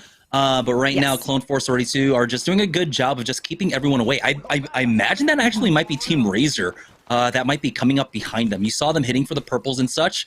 With this zone closing up, they need to get in. So Clone Force 32, they might have to face off against, I believe it was a gold and a purple armor on the other side. Well, they're still sitting on triple blues. As you can see, Decoys is doing a good job of keeping an eye on that choke to the north of that area to see if that team backed away, kind of giving away intentions of how they want to play this. If they don't go for that choke right now, that means that the squad that they saw earlier on will be committing to this side and will be pushing into them. Yeah, it's such a smart move to keep at least one person scouting behind you. And it looks like Backburner in a fight, in sorting, one of the worst hallways to get into a fight, because there is just no clear way to use cover. It looks like they're getting naded out, and they're going to get full push by a team, and they're just not healthy enough. I don't know if they're going to be able to win this 2v. Now it's a 1v3. That's going to be Team Applejacks coming in with a third party, I believe. No, they're actually involved in another fight. It's going to be Team Aftermath. Yeah, taking out the Backburner here. And right now, they're pretty happy to be in this position. As you can see, the ring ends right there, and we will have a better idea of where this one pulls, and they're actually safe for this zone. You could say the aftermath of that fight was pretty great for them. Okay, I'm gonna leave now. They've got the purples, definitely, here. The math adds up. At this point, though, it should be slowing down. There's a lot of buildings still left inside this zone. You have all the buildings inside of Sorting Factory. You have a lot of launch site buildings along with the tree buildings. So I don't expect too much action to be taking place. With 15 squads left at the end of round number 3, this is a bit more what we're used to in terms of like the pacing of games. Here's Team Intel making this push up against the squad that was controlling this choke now. And this is what I was saying. Team Intel are going to have to deal with them, and they finally push the issue. Looks like we have multiple squads in the area. As you can see, that Bloodhound scan going down. Skittlecakes trying to find the right-hand flank, but he got turned on by 2 players. The trade is there for Team Intel, and now Clone Force 32 are down to just Decoys, left as a solo now. Team Intel, they know they have the man advantage. They go for the full reset. They should be able to get the res onto Skittles as well. And it looks like Decoys is just going to go ahead and book it here. Oh, here and comes Team Razor though, coming with in, the flank. trying to third party, get as many kills as they can, hoping that this team is lower on team health. But I think... Oh, and he finishes... Wow, okay. Hakulo finishing the kill on the last team fight, but I don't think they're going to get the third party that they wanted. They only secured 1 KP. Yeah, I believe one more member of Clone Force 32 is still alive. He actually got one of the kills onto Team Intel. I believe Dupe was the one that went down to him. But right below them, he should be playing off the train tracks. We'll see if if Baby Tuli gets the scan off to find him as we join on board with Team Asura. Like we said, they were basically in position. The ring pulled down towards them early on, so they didn't have to move very far. They're sitting on double purples along with the blue for Aj, and it's going to be the Kraber in the hands of Nano, surprisingly enough. And right now, it's all about playing defensive for them. As you can see, they're spread out to cover all of their angles. Nano making sure they don't get flanked from behind. SeriesE has just had some of the best decision-making plays in the game that I've seen. And now I think they're sitting with a Kraber. Did I see that correctly? Yes, they have a Kraber. So now they're just going to be able to defend their position particularly well. And, you know, the Volt's range is absolutely insane. It's got the gold mag on it as well. So ultimately, he did end up picking that one up. But yeah, the Volt as an SMG is very favorable. I mean, we got to see on its initial release, basically everyone, that was the meta for it. The scans are coming out. We've got some nobodies playing the train tracks just outside of Sorting Factory right now. 3 nades cruising. Really? Did you need to use all of those? Well, they're going to try and roll one in as the doors do get griefed, but they know they have a full squad beneath them. As now Team Cheezer are trying to make a push. I believe this is going to be Team Rockstar on the other side. Defensive bombardment along with the bubbles, and oh my goodness, Mullis almost got the 1 clip, but they trade back and forth as Strictly goes down. So it's down to a 2v2 unless Kimchi Lee with defensive bombardment gets the kill onto Finicky. It's going to be Cheez-It down to just Golden. They finish them off. Team Rockstar will hold them off for now. And it seems like they will be safe. No third parties coming in to take them on. Yeah, so Rockstar's been able to hold this position really well. And honestly, if Cheez-Its had played that a little bit closer and used the Gibby bubble a little bit better, they may have been able to take out Rockstar here. But Rockstar just had the better plays and played the Gibby bubble perfectly. back on board with some nobodies. They might have two teams. As you can see, one below them, and then one inside the building just to their northeast right now. Protectable, I think he was considering maybe going for a kidnap play. We'll see if they set that one up. He does have his port. All he needs to do is just jump into the air, pop that port, and try to steal someone up. With 32 seconds left to go, would be really nice to alleviate the pressure, especially on this side of the zone. You know, I was just thinking, what happened to our rat? Did we ever see what happened to them? I think we still have a rat, just a different one. I believe from Clone Force 32 might still be alive. Okay. I just wanted to check and see how they were doing, you know? Yeah. Looks like the rat life is a hard life.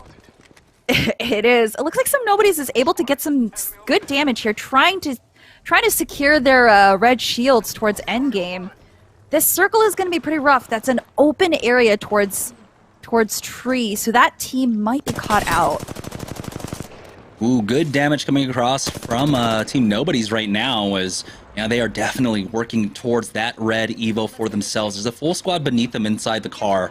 You can see the zone slowly closing and getting rid of a lot of these buildings. There's still plenty of area to be held, though. As you can see, so many squads inside Sorting Factory right now, as looks like Team Rockstar might be having a bit of difficulty making their way on out.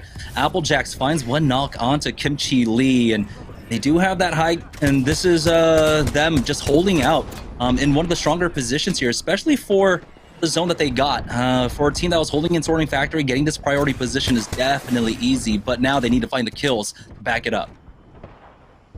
Absolutely, and now it looks like the circle's pulling in the opposite direction that they expected, so it's just going to be a messy fight for area dominance here. Looks like Applejacks is trying to hold out this other team. Is that Rockstar? Not sure. Rockstar did lose out on one, I believe, and now Strictly is down. So Rockstar is still below them, as Crummy is the only one up for Team Rockstar, and he actually somehow survives, taking out Team Pop-Tarts. Might be able to get the res onto Strictly here, but he needs to do it quickly. And it looks like he should be safe to do so, as Applejacks are actually dealing with another squad moving through now through Sorting Factory. But here comes very shortly in 30 seconds the zone, so they need to heal up quickly, and they need to figure out how they're going to deal with Applejacks. In this next zone, it seems like a little bit of the platform is actually available to play, and so Applejacks won't be forced to jump down quite yet. And so dealing with these squads is going to be super important. Yeah, I think once the circle starts closing, Applejacks might be in the best position yet, because they can still hold the high ground. Is that a res beacon? Are they actually trying to get the res beacon off?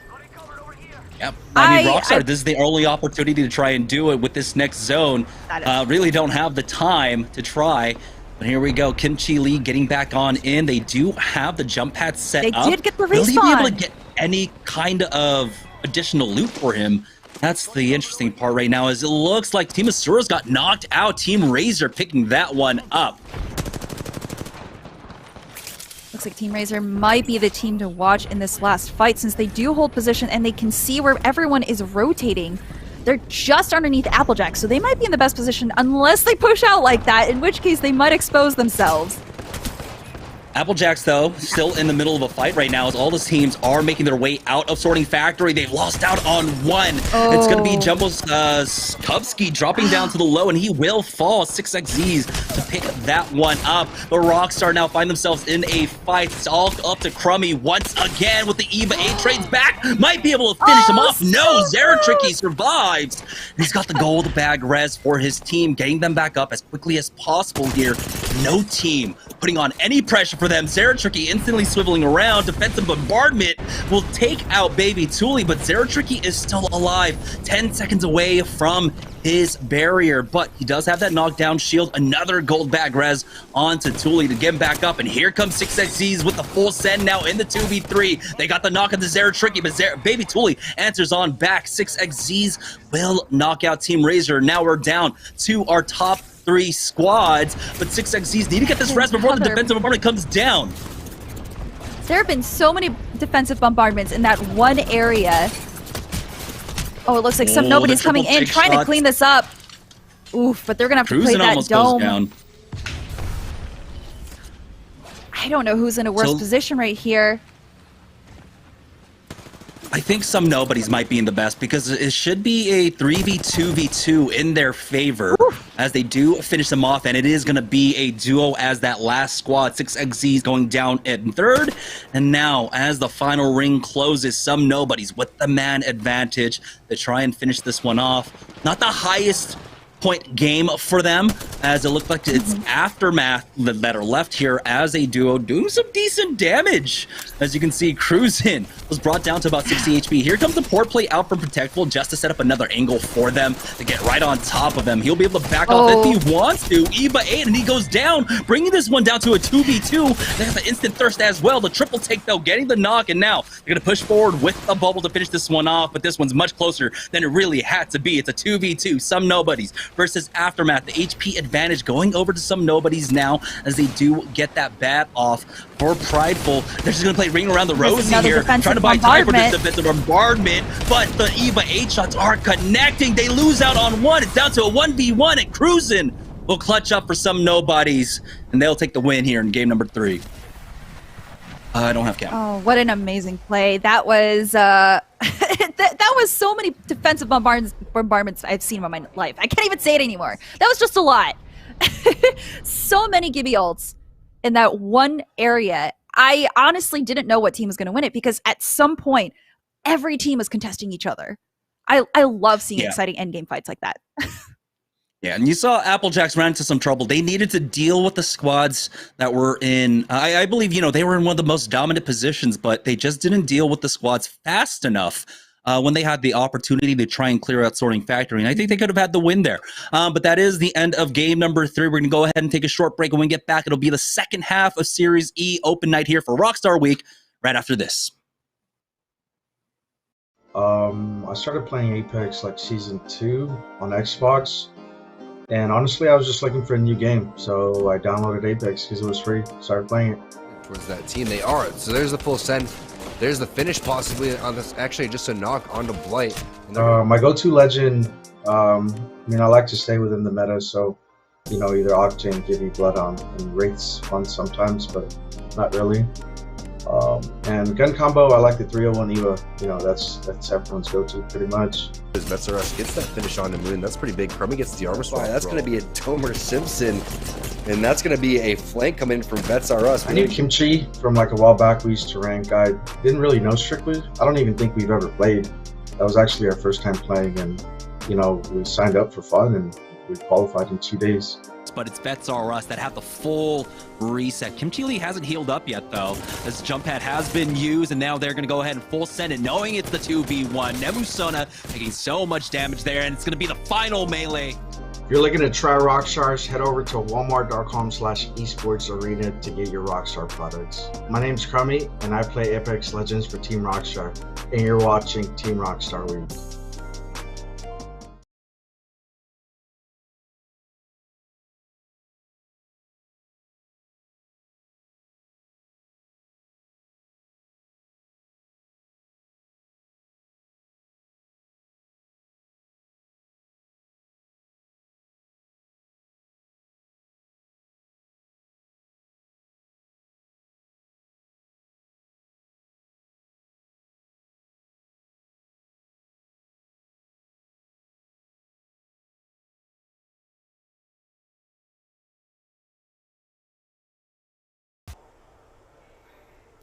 All right, welcome back, everyone. I missed you a little bit. I know we had a bit of a long break there. Do want to apologize once again and say thank you. Appreciate you guys being patient with us, dealing with a little bit of a server issue there in the original game too, but we got through it, got back into game, and got another game under our belt, our second game of the day of what will be now 5 overall, and some nobodies taking the win, and that's 2 open teams in a row, Ashura's and some nobodies here. And now it's up to our partnered squads. You guys only have 3 games left on the day, and we need a response here. We saw Team Intel and Team Razor starting the day with wins last Wednesday on the first pro night of the season, and it's certainly been a stumble from the partnered squads here today. But let's talk about some nobodies.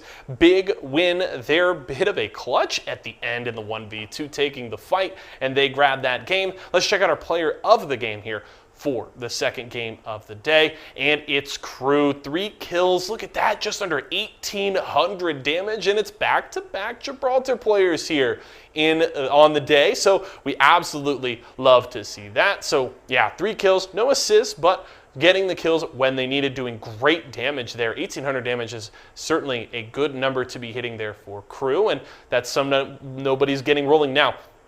Big gap to make up. We checked the Mobile One leaderboard after our first game, and Ashura's were sitting at 23 points. It was an 11-point gap between themselves and Team Applejacks that were sitting in second at 12. Now, we'll have to see how this shakes up. I'm not exactly sure where Ashura's went out in this game. Maybe they were still able to grab a few KP, maybe some placement points here to add to those 23 points from game number 1. But now the question is, how has Some Nobody's been able to close that gap? Has anyone else been able to kind of jump into that conversation above that 12-point mark to make things interesting? But 3 more games to go today, ladies and gentlemen, and it promises to be a fun run to the finish. Will Team Rockstar jump out? It's Rockstar Week. They got to get it rolling. If you guys need some Rockstars, make sure to go over to walmart.com/esportsarena. And also, if you notice, I'm rocking the brand new Rockstar jersey here, looking good. I love these things, very comfortable, very warm. If you guys want to grab yourself one of those, shop.esportsarena.com. Head over there, grab yourself one of these today. We also got some other merch over there as well. We're going to go to a quick break, but when we come back, it's our third game of the day. 5 on the day. Number 3 comes next. Knocked him, got him. All right, last one. Do you see him? Was it a stick? It was. Ping him, ping him. Though, hitting big. Nice. Peacekeeper in the back. Good crack. As well. I love that. 60 flash. Finger roll grenade. Frag over towards the side. The armor swap. Good knock, good knock. Get the last one. She's got self-res. So they're gonna bail on this one. Nice. All dead? Good job, boys. Let's go. If you're ever looking for a drink or something to give you that extra juice during your gaming sessions, make sure you check out walmart.com/esportsarena and go get some Rockstars. My name is Kimchi Lee, and I play Apex Legends for Team Rockstar, and you're watching Rockstar Week. All right, boys, I'm gonna bubble up. All right, with bubble fighting, I'm switching controller.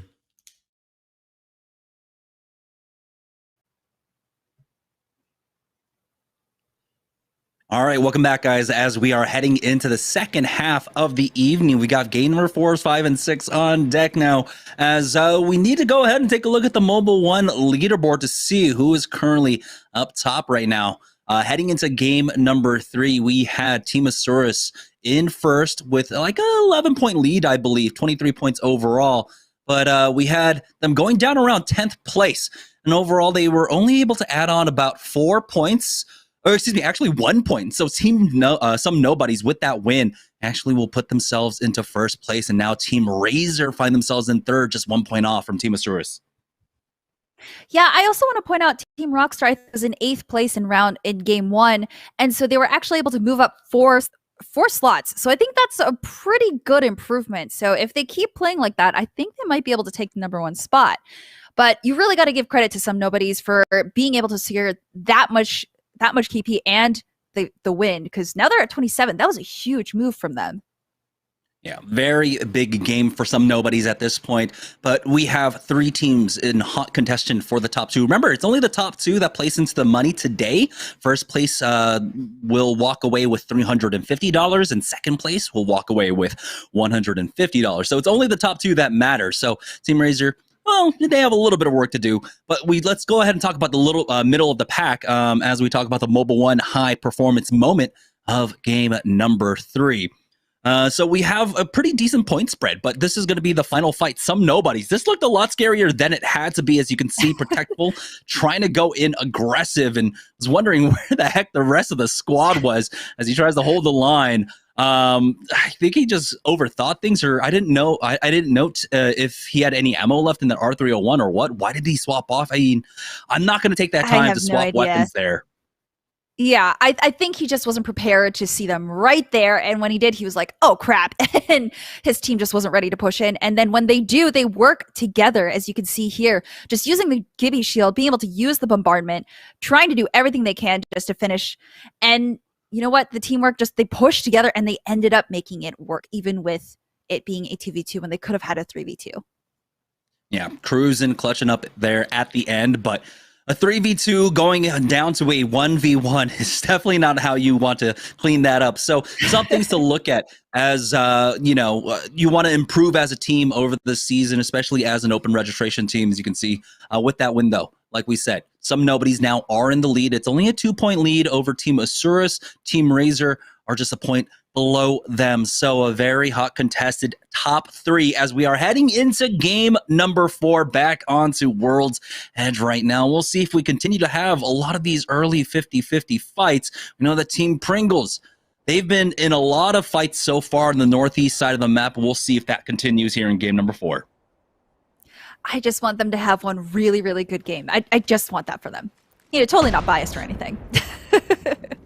And it looks like they're just going to go ahead and full send, dropping as a 3, contesting this squad. We do have Phony setting up a cross angle on the high ground now as the scan comes out. And so they have to be careful in how they approach this. And they caught one running uphill by himself. They get the crack. They don't have quite the weapons that they want, but they have...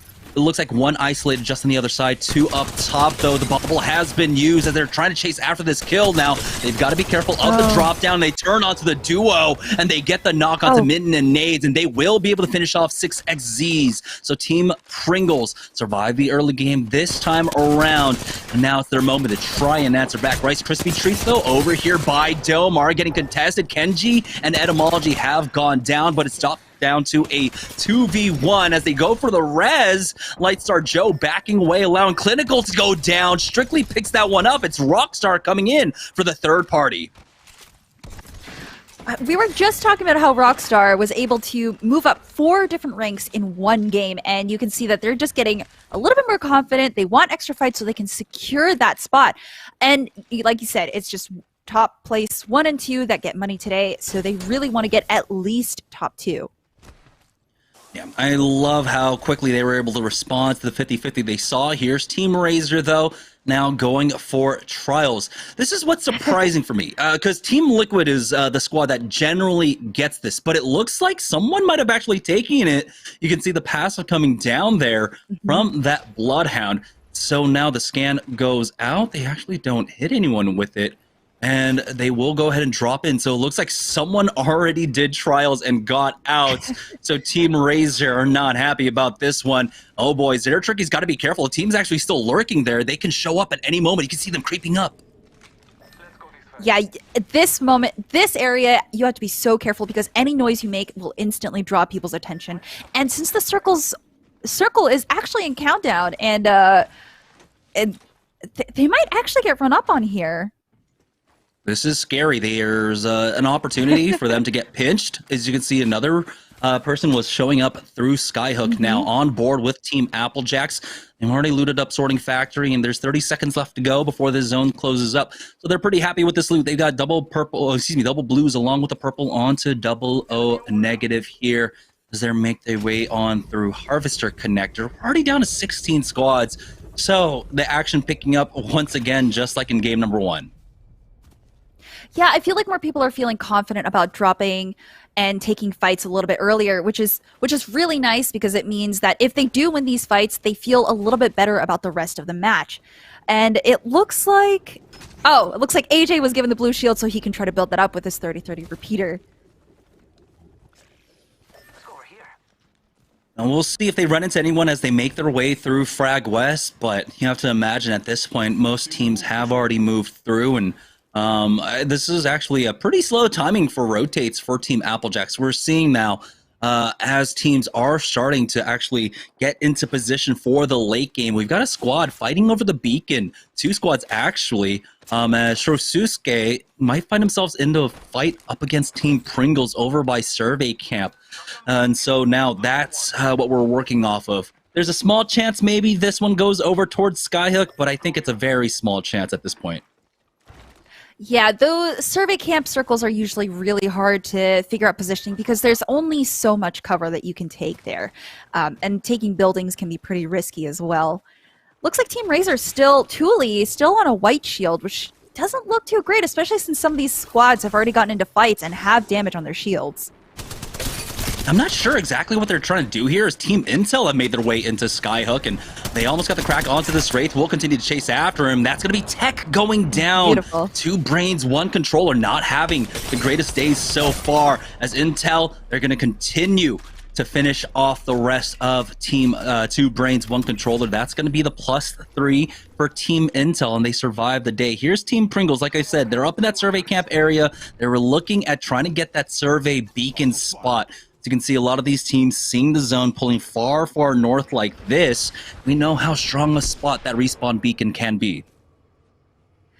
Yeah, and it looks like they know that there are teams around the area, so they're trying to play cautiously. But this particular spot right here isn't exactly where you want to be, so they need to figure out where to go and strategize pretty quickly before other teams push in. Yeah, they're just biding their time for now. I mean, it's still early on. This is round 1, closing 15 squads left. That charge rifle with 20 shots total there, as Applejacks are making their move to try and get a position inside survey camp. So it looks like they've successfully locked down a building for themselves here. So they should be relatively happy for the next 7 minutes or so, and not too much action should be really coming their way. As there's still a good amount of teams that are currently playing the edge and walking in right now, but it looks like they're not happy with that spot. So they're starting to ping out the high ground rocks just to their east, so that might be their backup plan if they don't like this position here. Yeah, so this area, you really need to pay attention to the little rocks that are around these buildings, because that might be the play. It gives you height, it lets you see where everyone is at, but the only thing is it could also leave you exposed. So, like I was saying earlier, this zone is just incredibly hard to defend. Looks like Applejacks does know that they are surrounded, so they're kind of confined to this building right now. And it's kind of unfortunate. I wish they had a caustic so they could play a little bit more confidently in the building.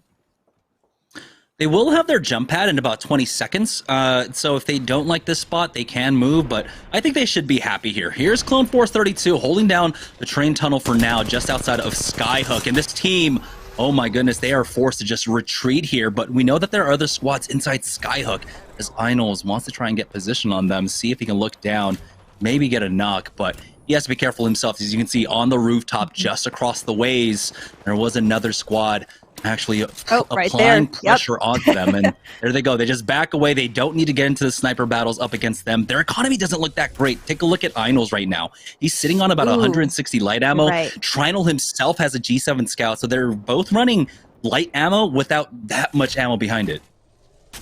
Yeah, also, Einos only just got his blue shield, so they are a little bit behind on defenses, but hopefully they can find some loot here. Looks like he is finding some more light ammo, so I don't know. But this, honestly, that place is so hard to defend because there are sightlines everywhere on either side. So they need to figure out which teams they're going to focus to try and clear the path into the next circle. Yeah, the most important for Clone Force 32 is going to be making sure that no one actually climbs up here, and they don't really have to worry too much about their east because they know that the squad that's playing the respawn beacon, they're under no pressure to move out of here. This is such a strong spot to hold. We have circles that frequently end basically on top of that team, which is why Pringles are eyeing it. They want to try and find their way in themselves, but they're not even peeking out at all. There we go, the first peek out, Phony spots it, and he actually gets tagged by the team inside. That's going to be Clone Force 32. So Team Pringles are going to have to continue to just bide their time for now. And the worrying thing for me is that Phony is still sitting on that charge rifle. He doesn't have a close range option to work with, especially playing on that Gibraltar. And I don't know if they have like maybe an extra shotgun somewhere for him to swap off onto. Yeah, I don't know if they're going to be able to switch. I think I did see him swap with someone earlier, so I don't know if they'll do that for him. But that's really hard to do in the heat of a battle. And they are sitting on the edge of 2 teams watching them, so they're going to have to play that very carefully. Team Intel spotting out another squad inside Skyhook right now, as they're making their way into that connecting tunnel. So they might just completely avoid this squad just because there's so many teams trying to gatekeep here on the western side of the zone over in Skyhook. So I agree with this decision by that squad to rotate out and maybe come out from the south side and avoid a lot of the fighting. Yeah, Intel, they do have points, so they can take the pacing a little bit slower because they are playing for endgame, but oh, it looks like they are trying to get as much damage as possible. Maybe build their shields because Purple looks like Dupe is currently sitting at 442 damage left. So maybe they're just trying to build their shields, but the triple take does have limited ammo, so you gotta make sure you hit those shots. Here's Team Rockstar trying to take position here on the northern side. There's a full 3-man ahead of them, but it's Team Cheesy that was actually trying to move through, I believe, through Skyhook now. And they're getting caught out as it looks like it was Team Razor coming through. Golden going down so quickly now, and Team Razor are just going to go ahead and full send it into them, taking them out. Aftermath trying to come in for the third party here, but they do not have the timing on it because Razor were so quick. Yeah, if you want a third party, you need to make sure it's just at the tail end. And unfortunate for Cheez-It, they were just caught out by surprise and just separated and absolutely decimated there. Looks like Aftermath is trying to commit, though. Maybe get some damage here. Looks like... They at least force them off the loot, right? So even though Razor get the team fight win, this is going to be Aftermath's loot above all else. And so we know that Razor were struggling just a little bit because they had things like trials stolen away from them. And so this is a little bit of a sore point. You like to get the +3, but not getting the loot is going to be a tough blow for them. As you can see, Aftermath continuing to just poke and prod at Team Razor right now. Ooh. Yeah, even though Aftermath does have the high ground, they're getting absolutely shredded here. Looks like Razor is committing to the fight, pushing up the hill, trying to push through this Gibby bubble, and it looks like Aftermath is trying to run, but it's a little too late for that now. They should have done that when they pushed them off originally. We might see a full committed fight here.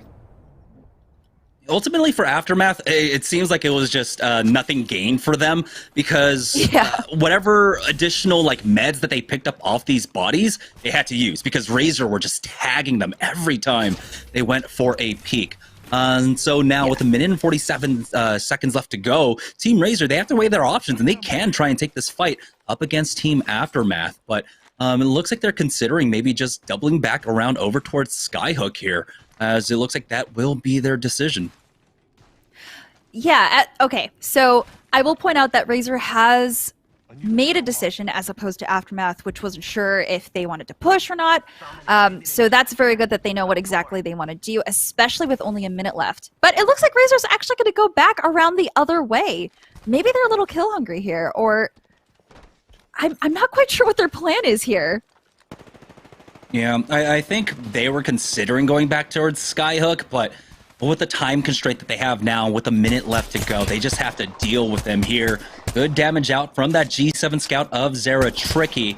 But again, time is starting to run out, and looks like they're just going to avoid this fight now. Rockstar, though, finally taking it to this squad. It's going to be Prideful going down. Protectful will fall. Kimchi Lee will flatten them down, and they'll be able to get the res onto Crummy as well. Playing inside, basically, the tracks over here. They've got a lot of cover to work with.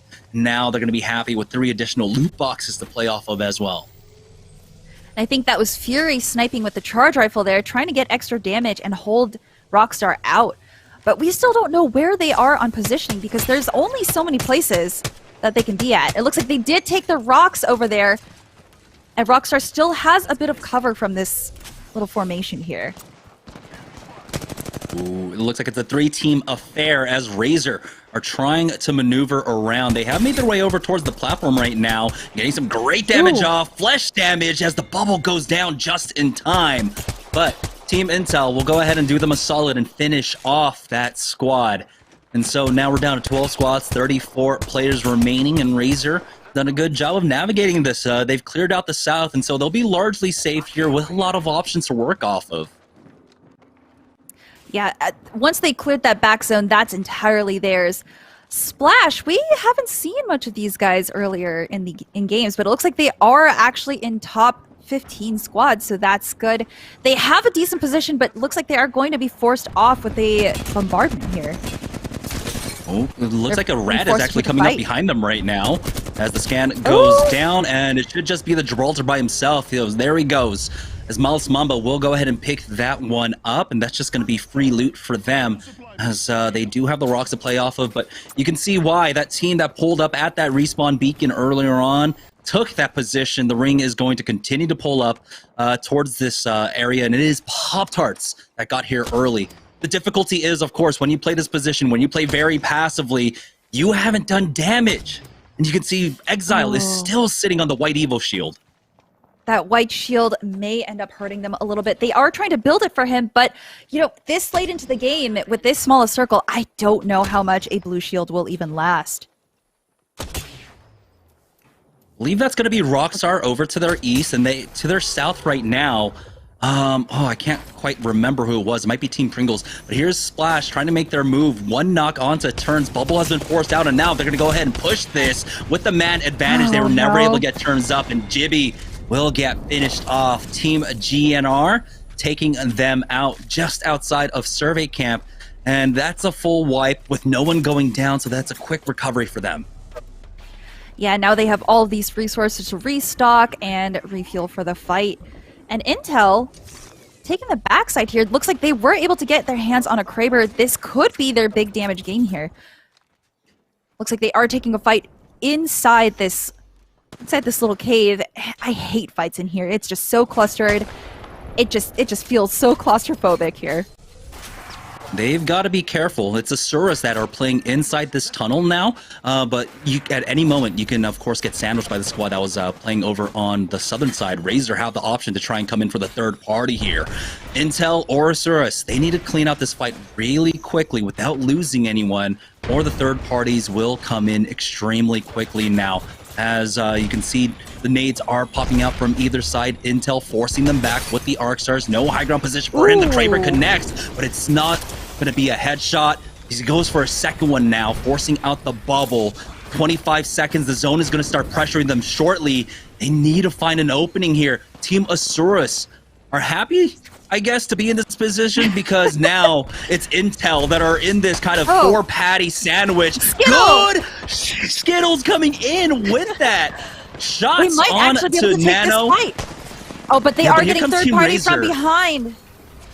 Yeah, third party with Razor coming in. We know that there's another squad to the north, so it's a four-team affair inside this tunnel. But Team Razor are coming up with the flank. They've got a lot of cover to work off of as well. As you can see, Team Asuras getting that kill onto Verhulst, and Intel almost getting knocked out now. They find another kill onto Decoys, and Dupe will be finished off. So Intel are out. Here's Team Razor coming in for the ultimate third party. Inos to fall, and that will be Clone Force 32 getting wiped out. And so Team Razor and Asuras are the only ones left inside this tunnel. What an amazing play by Razor, waiting last minute, taking just a little bit of circle damage just to make sure that they came in for the third party, and they waited perfectly. That's actually a great clip for showing when you should third party. Now the ring continuing to pull all the way on top of that respawn beacon. Look at that, smack dab right in the middle. So very few positions to play off of here. We have 6 squads as well. Maybe there's a rat running around. We'll find out very shortly here, but there's 28 seconds left and all hell is about to break loose. Yeah, and they are all so close. Oh, there's your little rat over there. I see them. I can't quite see the name from here, but it looks like he is trying his best to try and get height. Yeah, Pop-Tarts are the ones that are controlling the respawn beacon. We saw them earlier on, and it looks like they were finally able to upgrade one of their arbors. They have a purple on Lion instead of the white that they had earlier on. And here comes a squad coming up behind Pringles, and no! Early damage going across. As you can see, Fury dropped down to about 125 HP. Shorosuke hasn't gone for an overpeak quite yet, and here comes another squad coming in for the third party as well. Pop-Tarts need to defend this here as Applejacks are trying to make their move. They have a team underneath the tunnel now, but Kupski go ahead and make his way inside cover and hope that other squads take themselves out. They're just going to bide their time and heal up for the time being. They have to be careful here. This is a very fragile moment for them. We do have, it looks like Team Razor making the push onto Team Pop-Tarts. They've traded back and forth, and Team Pringles get knocked out here. We're down to 4 squads, 12 players remaining. I was mistaken earlier. I did not see a rat, by the way. It was just 3 teams stacked on top of each other.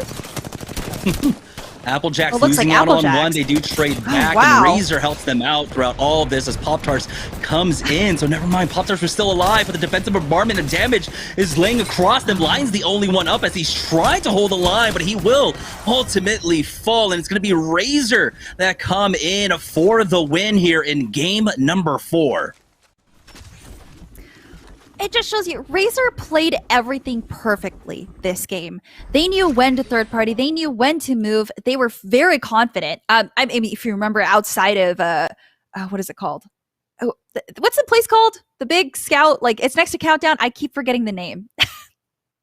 Like the field, the open field just east of Countdown. No, it's across from Train Yard. For some reason it is. I am blanking. And there's like a little cave that leads into it. It's right next to Survey Camp. I don't know yeah, why the Skyhook Tunnel. The Skyhook Tunnel. Skyhook, thank you. Yeah, like right there, they showed how confident they were with taking a fight, even though they were at a lower advantage. So they played everything perfectly there. From there on, they just third-partied everything. They timed, they were patient, and they played Circle perfectly. Yeah, this was a great display of just rotation and timing coming out from Team Razor. We're going to go ahead and take another break. When we get back, we'll have game number 5 right after this. Hey, what's up? My name's Crummy, and I'm about to try Silver Ice Rockstar.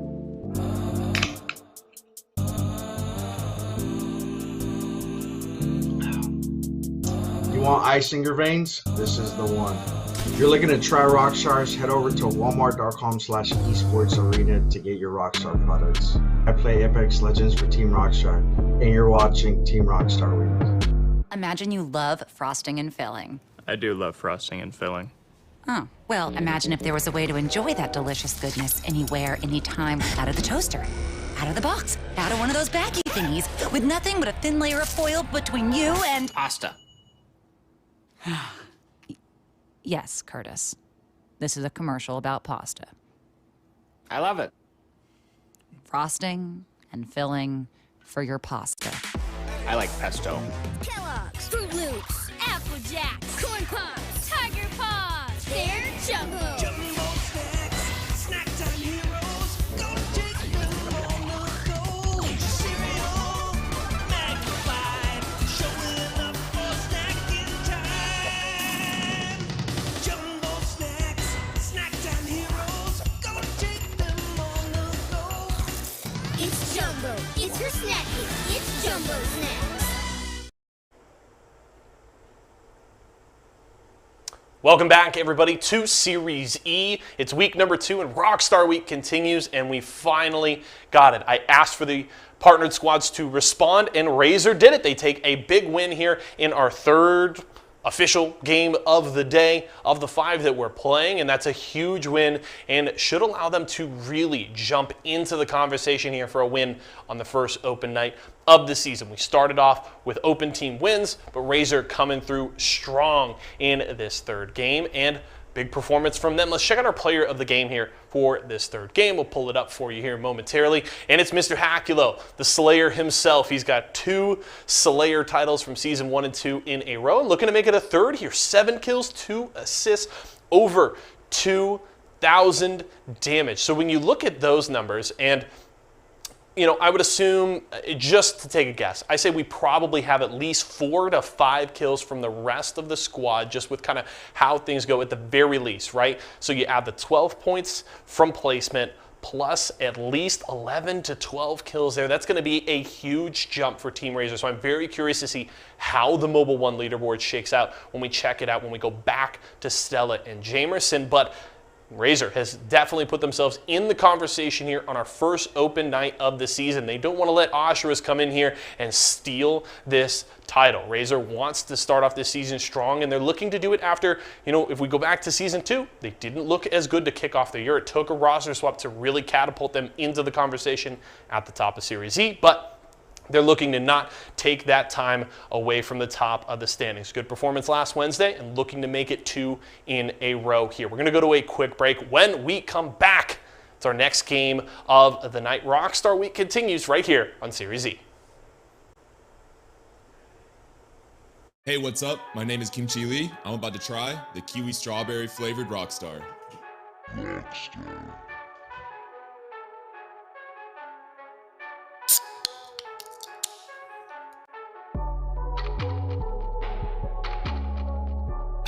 So refreshing. I absolutely love Kiwi Strawberry. Rockstar knocks it out of the park with this one. Tastes literally like Kiwi Strawberry. If you're ever looking for a drink or something to give you that extra juice during your gaming sessions, make sure you check out walmart.com/esports arena and go get some Rockstars. I play Apex Legends for Team Rockstar, and you're watching Rockstar Week. I thought I was about to freaking just punch the can, like, right off my desk.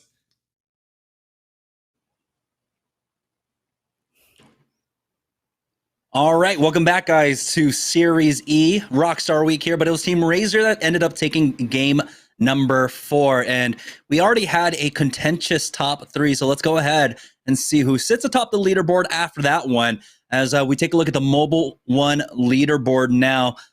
We've had a lot of teams swapping positions in terms of the top 3. It was very close, but now it's Team Razor with a commanding lead. 48 points overall puts them in first place. Team Rockstar now here in second place, and Applejacks now at 29 as Asuras are going to be tied in fourth place with some nobodies. Man, Asuras, they started out so strong, and they really haven't been able to climb much in the last 2 games. I'm surprised, and Team Razor just absolutely climbing each time they play. Also, we can't discount Rockstar. We pointed out that Rockstar has been wanting to get extra kills, and now they have placement 2. So we have 2 more games left, and I don't know. These 2 teams may be in high contention here. Yeah, I think for Team Asuras, they had the right idea. It was just unfortunate timing because, of course, both of these squads ended up fighting in that Skyhook tunnel. If Asuras had survived, maybe they were the ones that could have walked away with the second win tonight in game number 4. But with 2 games left to go, there's still a lot of room for movement here. But Team Razor definitely are comfortable with a 17-point lead now over second place. They have another solid game here. I mean, that just might be it, and Team Razor might be our first official open night winner of Series E Season 3. Let's take a look at the Mobile 1 high performance moment of game number 4. And, there was just so much happening in the late game, but here it is. This is Team Intel trying to make their push. I believe Asuras were here along with Team Razor coming in for that third party right afterwards. Yeah, that nasty hip fire with the Kraber. But this is when Intel realized that they had kind of messed up. They pushed a little bit too early. And I believe this is when they were fully eliminated by Team Razor here, who timed everything perfectly. They had the Gibby shield. They were able to play cover. And they just had superior knowledge of where the other 2 teams were. And they were able to just clean up and get extra KP here. And you can see on the kill feed as well, that's going to be Team Asuras getting on the board. But ultimately, they drop one to Einol's, and that's when Team Razor come in for the cleanup. So it was just the battle over this tunnel. And ultimately, I mean, whoever won this basically won the game, and that was going to be Team Razor. Yeah, because once you get through that tunnel, you're actually at the prime positioning. Like, you oversee everything else that's going to happen towards Survey Camp. And that's why Razor was able to win. They timed everything perfectly. They saw the map positioning, and they were able to take advantage of all that. Yeah. And I think they also had just some really good timings on Team Pop-Tarts out of this tunnel as well. And Team Pop-Tarts, I think Razor were doing a great job of just poking. They might have gotten a knock onto them, one of them at some point, and so that just put fear into Pop-Tarts on peeking Team Razor from the position that they were in over by the respawn beacon. And ultimately, I believe Pop-Tarts decided to take the fight up against Applejacks instead of Razor because of that. So that's why it's so important to play confidently, to really put the fear into the other squads and make sure that your presence is known.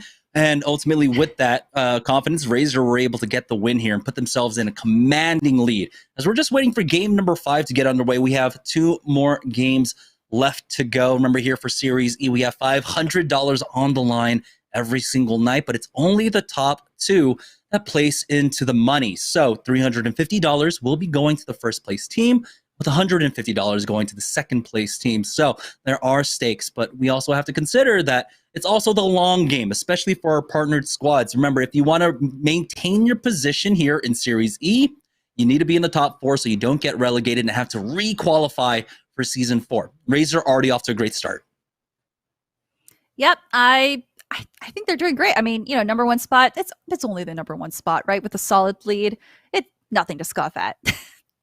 Yeah, it's just a little bonus for them. We also know that of course, all of our players, they play for their salaries as well. So throughout the 3.5 month regular season, 4 month season of Series E, all of our 9 partner squads, 27 players are getting paid, as it looks like we do have game number 5 set up with 2 games left to go. We'll see if Razor can maintain this comfortable lead right now. Remember, they're sitting in first place with a 17-point lead over Team Rockstar, who are currently in second place. So if Razor have another solid game here, this could just go ahead and clinch it for the night. But let's go ahead and head into World's Edge for game number 5.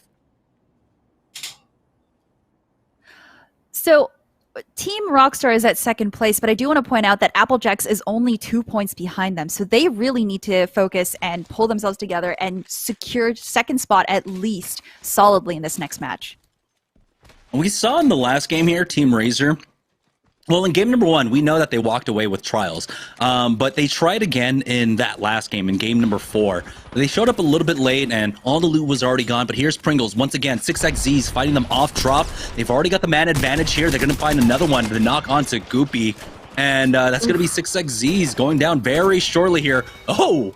Nades gets at least one knock, consolation prize at the very least, but the res will come out for Pringles, and it looks like everyone on Pringles, despite getting 50-50 at every game, they're still having a good time. I'm so surprised that they keep contesting them. Oh, and the BM emote, I love it. Yeah, 6xZ's, though, are a regular competitor here in Series E, right? They're basically a staple for our open registration nights. So I think, like I said, usually for a lot of our squads, it's about establishing your drop site. So if you're going to play the next 10 weeks here in the open night with our partnered squads, you also want to kind of command that respect that, hey, we're going to fight for this drop as well. And if we have a really good week, then, you might be the one that ends up being relegated. For 6xZ's, they don't have anything to lose. It's Team Pringles that have more on the line. Oh, and it looks like Splash here is already in a fight here at Thermal. I don't know who that team's up against, but they are full sending. Yeah, it's going to be the Rev Octane as it looks like. Turns got the knock onto Brandon here. Malice Mamba will take out Lon away. And it looks like it's just one player remaining, but he's dropping right into the stairwell where the rest of the squad is awaiting. Gordo will get finished off, and Team Splash, Nestle Splash, will pick that up. That was probably one of the fastest fights I've seen in all of these games yet. Looks like GNR, they're also in a fight here.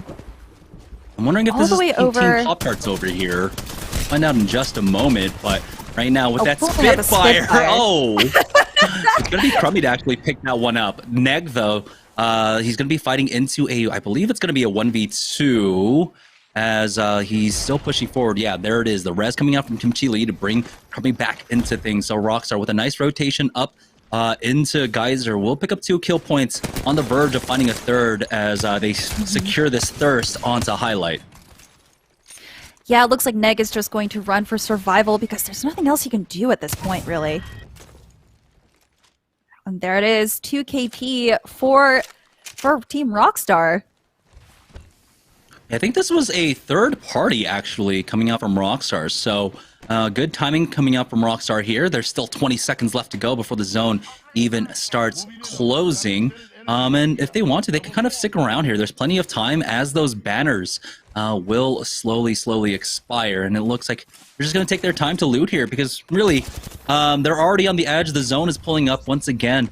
A little bit north, not the same kind of circle that we had last time, so this one could be going over to Survey. There's a chance, I think a higher chance that this one might actually go over to Skyhook. We don't have an idea of where the second wing is going, but Pringles trying to find another fight now as they make their way through Survey Camp. Check Bow out for Fury, but he's been naded out, and he does dodge that. Now they're just going to go ahead and rooftop camp these squad as they try to push up. It's Pop-Tart. Z Davis going down quickly. They do have the barrel set up, though, slowing them down. So the res not quite getting popped yet as they do use that Nox gas grenade. They haven't stuck the res quite yet as they still need to defend against the squad.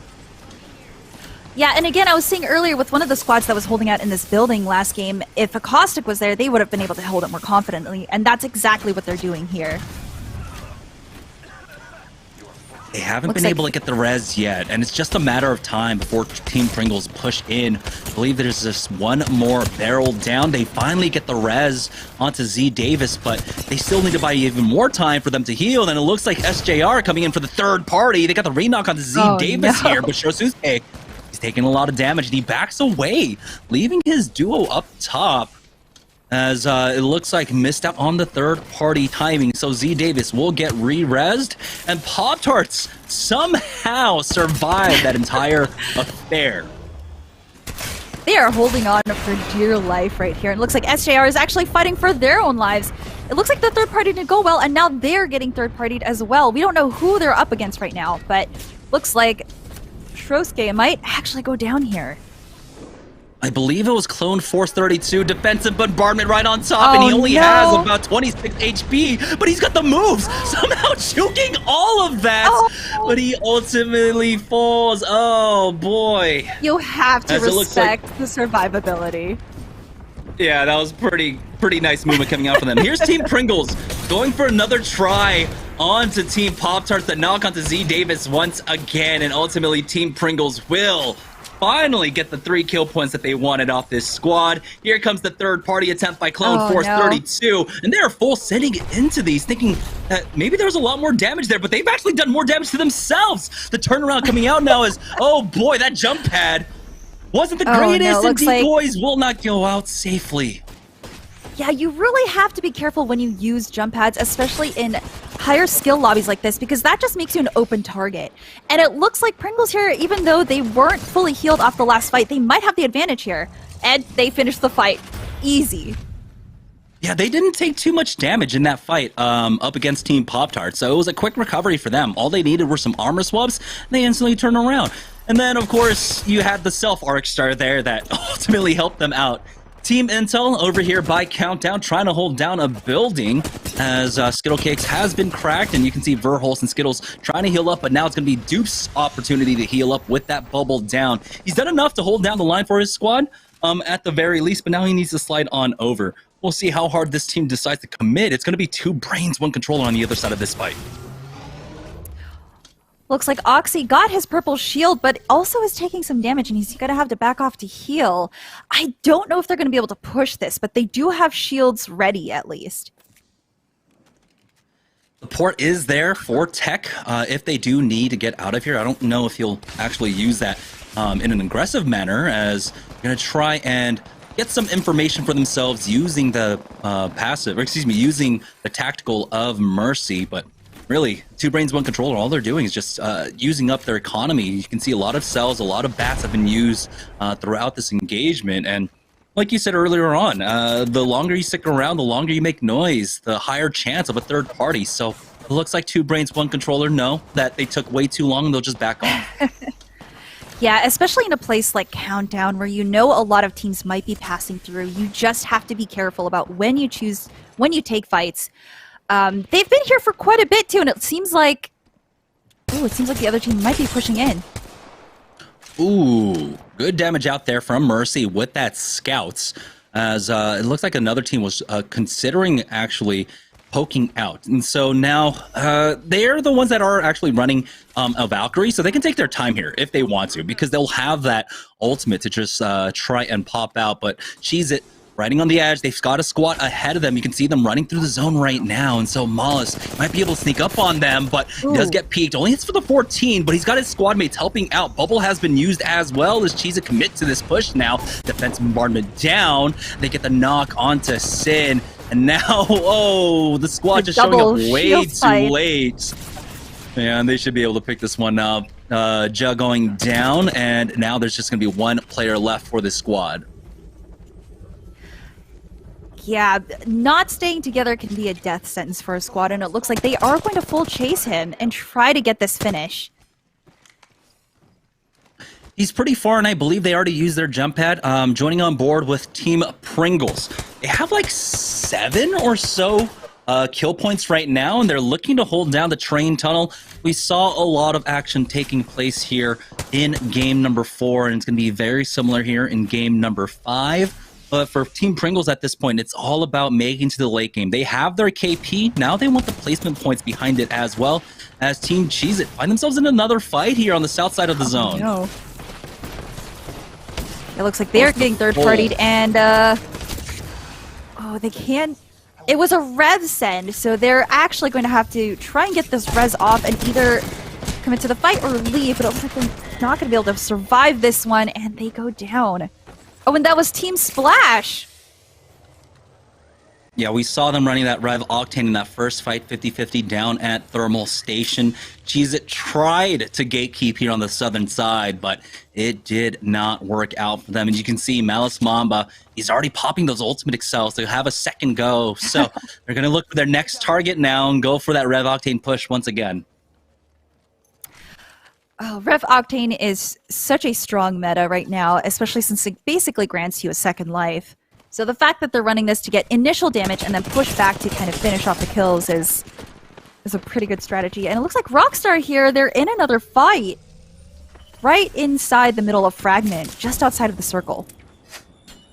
Yeah, they got a team playing inside market. They're going to take the time to just heal up for this one, but it seems the squad might have actually just backed away, and so neither team really wanting to full commit onto this one. Rockstar just backs off for now, and they'll find another way to approach this here as they're making their way over to construction, so they don't have to commit. There's 36 seconds left to go, and here's Splash now pushing onto 2 brains, 1 controller. They've already gone 2 knocks. Oxy, Mercy, and Tech are gone. Team Splash picking up another +3, and I don't even think they used the totem for that one.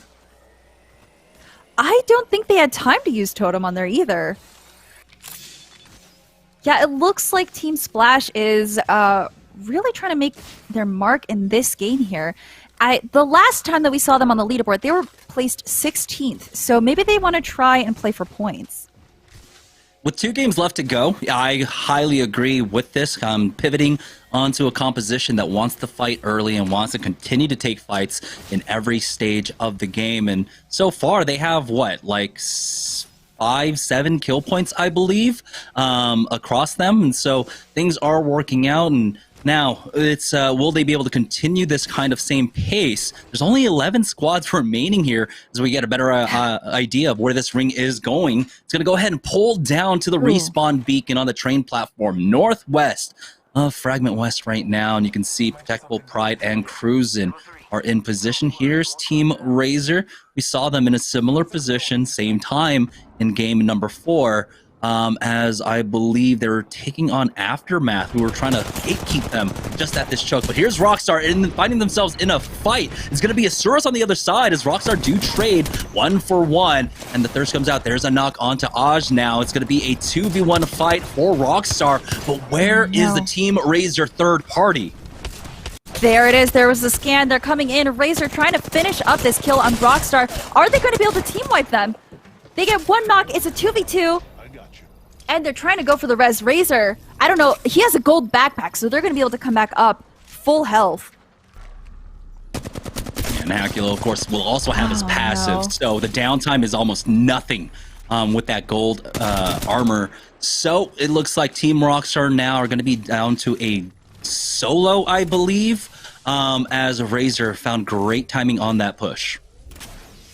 That was very good timing. It just shows you that Razor has been keeping an eye on everything, and it looks like that's going to be the Rev Octane push, and they are in Rev form, so they're being sent back, but they didn't do that much damage.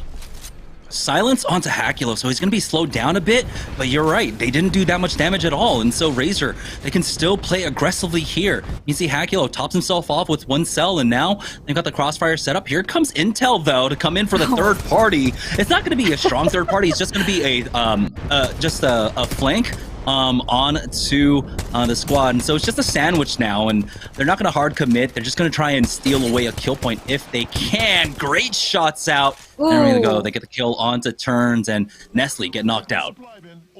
And that's exactly what they wanted. They didn't want a full send. They just wanted to get a little bit of you know, just a little taste of the fight. But it does look like Intel is pushing up to try and get some loot here and maybe some better shields, and they get the red shield off of this 1 KP. They also have to contend with Team Razor. I don't know if they're still sticking around. They are on the other side of this rock. Verholst, he hears them, and he just backs away.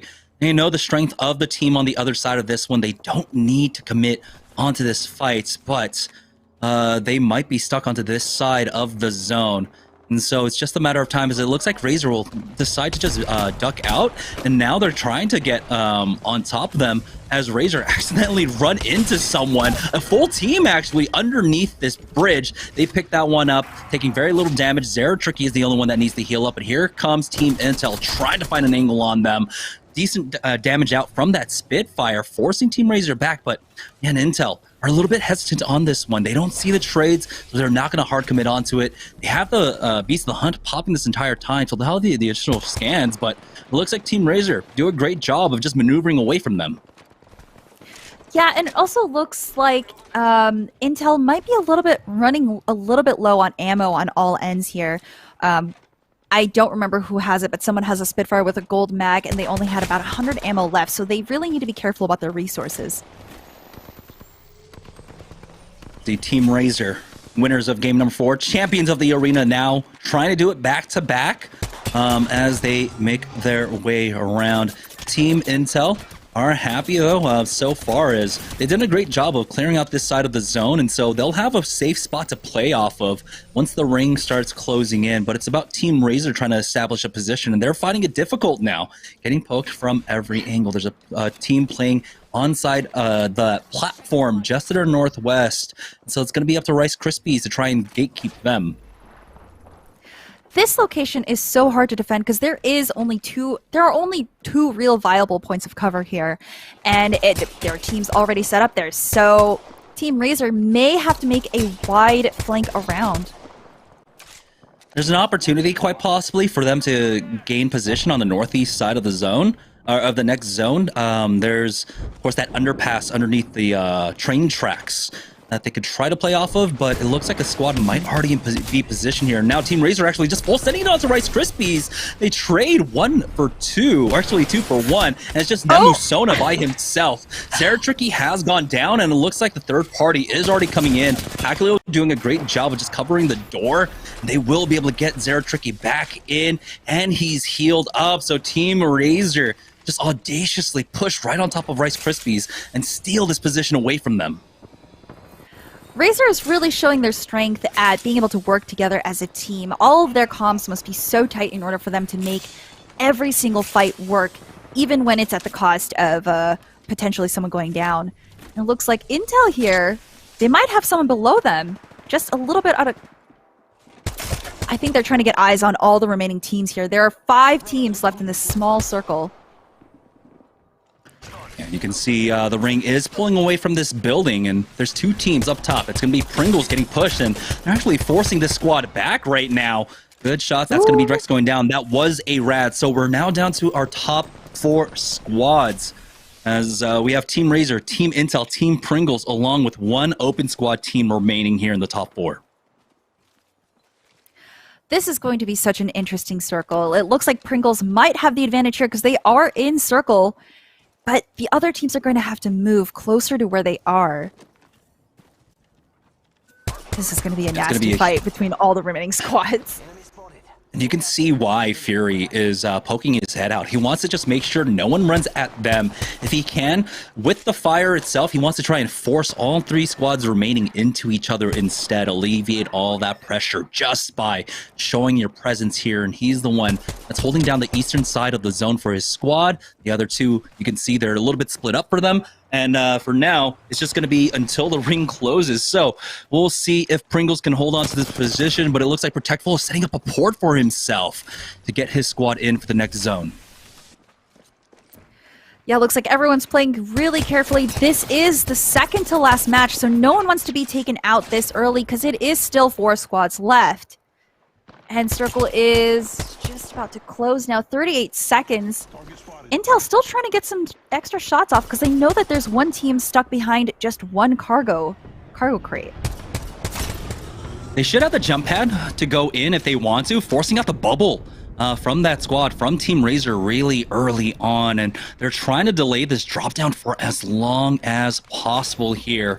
And so they've at least forced Team Razor into Team Pringles, and now they just have to deal with Cruisin' right below them. You can see Skittles is trying to find something here at the doorway, but now Team Pringles turning their full attention on over to Team Razor, and so it should be a 2v2 or actually 2 fights taking place across this. You can see the defensive bombardment going down. Fury, even though he wants to try and snipe away some kill points, he knows he has to be careful about Razor just above him. Hakulo taking that angle.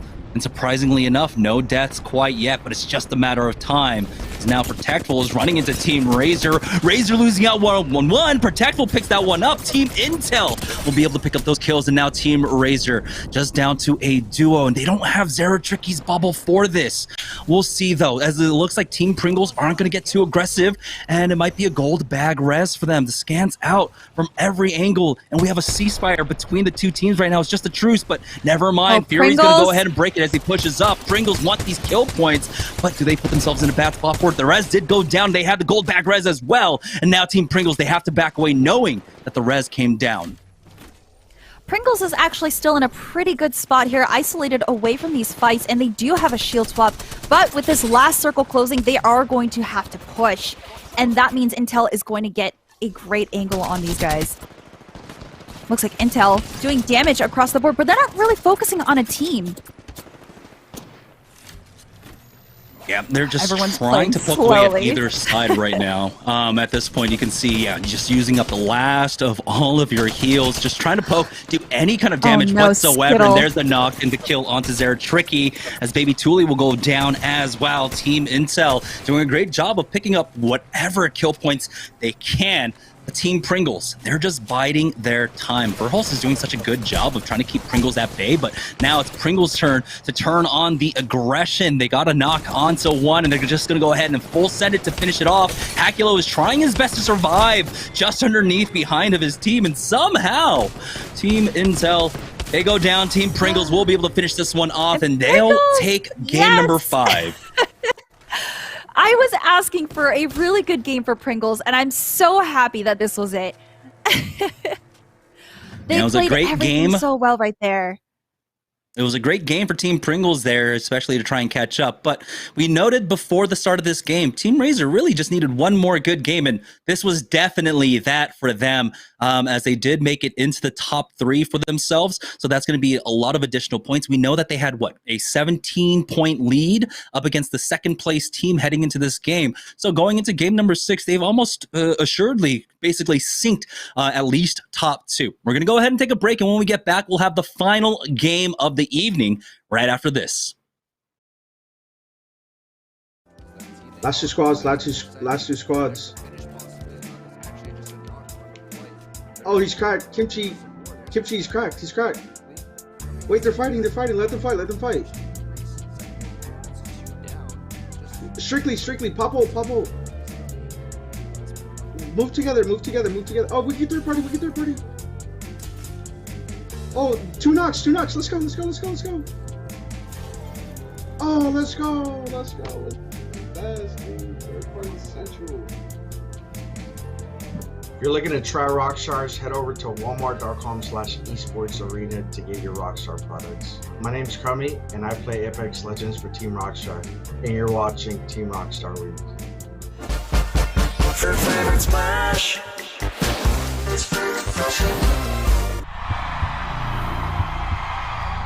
I wasn't born in the spotlight. Nah. Had to grind and shine like a star on a hot night. And something about the struggle now resides in my muscles. And every trial and trouble helped to hang my hustle. Real rock stars don't chase the spotlight. It chases them. Stack Pringles flavors. Make new ones. How much do you think Pringles paid these people? Hardly anything. Hey, you guys want to stack different Pringles flavors to create new flavor combos? Here, I'll go first. Pizza, barbecue, and jalapeno. The spicy barbecue pizza stack. Get him! Grandpa, what's going on? Pringles! We're trapped in a Pringles commercial. They must have taken us in our sleep. How can we get out? We can't, Summer. They warned me this would happen and I didn't listen. Stack Pringles, make endless new flavors. Stacking Pringles to make new flavors. Make endless new flavors. Barbecue, wavy, and sour cream and onion equals a 3-layer dip stack. All right, everybody, welcome back here. Rockstar Week continues its open night here in Week 2 of Series E, Season number 3. In our second to last game, all done there. Team Pringles coming out on top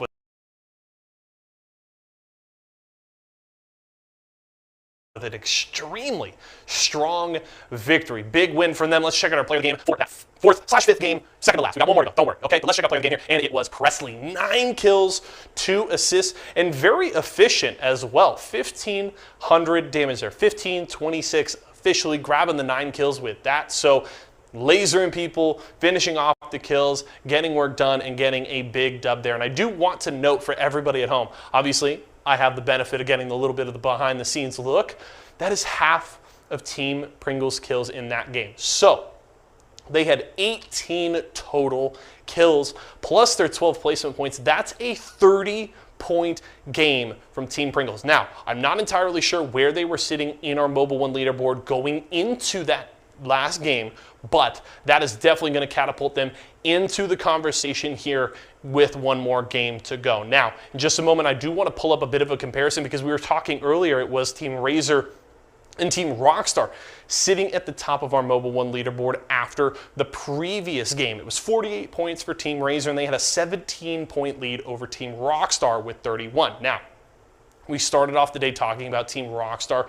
It is their sponsored week, and we needed them to turn things around. And while they still haven't gotten a win under their belt, they've been racking up points bit by bit by bit throughout the day. And look, that graphic's ready. Obviously, big shout out to production and our stats department. Sam Ward up there, the stats man, pulling all of this for us. Big shout out to him, but we'll pull this up one for you so you can see it here. I just want to go through kind of this matchup that we've seen so far today. Again, these two squads were sitting in first and second place going into our last game. Now, you can see they're beautiful. 33 kills for Rockstar through 4 games so far, 39 for Team Razor. So the fragging, not all that different between these two squads, but the big difference you can see at the bottom of your screen is those last 2 stats. The 1 win for Team Razor, absolutely huge, and that average placement of 3.5. They are getting into the top 5 almost every single game. Razor has been so strong today, continuing to rack up placement points. There is a big difference. You can look at that average team damage. That's average damage from all 3 players through the 4 games. Almost 4,200 from Team Razor overall. That's a great stat line. They're getting their damage out every single game. They aren't necessarily turning it into as many kills as you would hope. As you see that lower number for Team Rockstar, just over 2,500 and still with 33 kills. That's very good. Now, how is this going to shake out on the Mobile One leaderboard? We're not entirely sure. We'll check that when we go back to Stella and Jamerson, but it promises to be a very tight race. It was looking to be Rockstar and Razor after that. Pringles certainly jumping into that conversation. We're going to head to a quick break, but when we come back, it's our final game of the day. It's our first open night for Series E Season 3. Rockstar Week continues when we come back. Hey, what's up? My name is Kim Chili, and I'm about to try the Fruit Punch flavored Rockstar.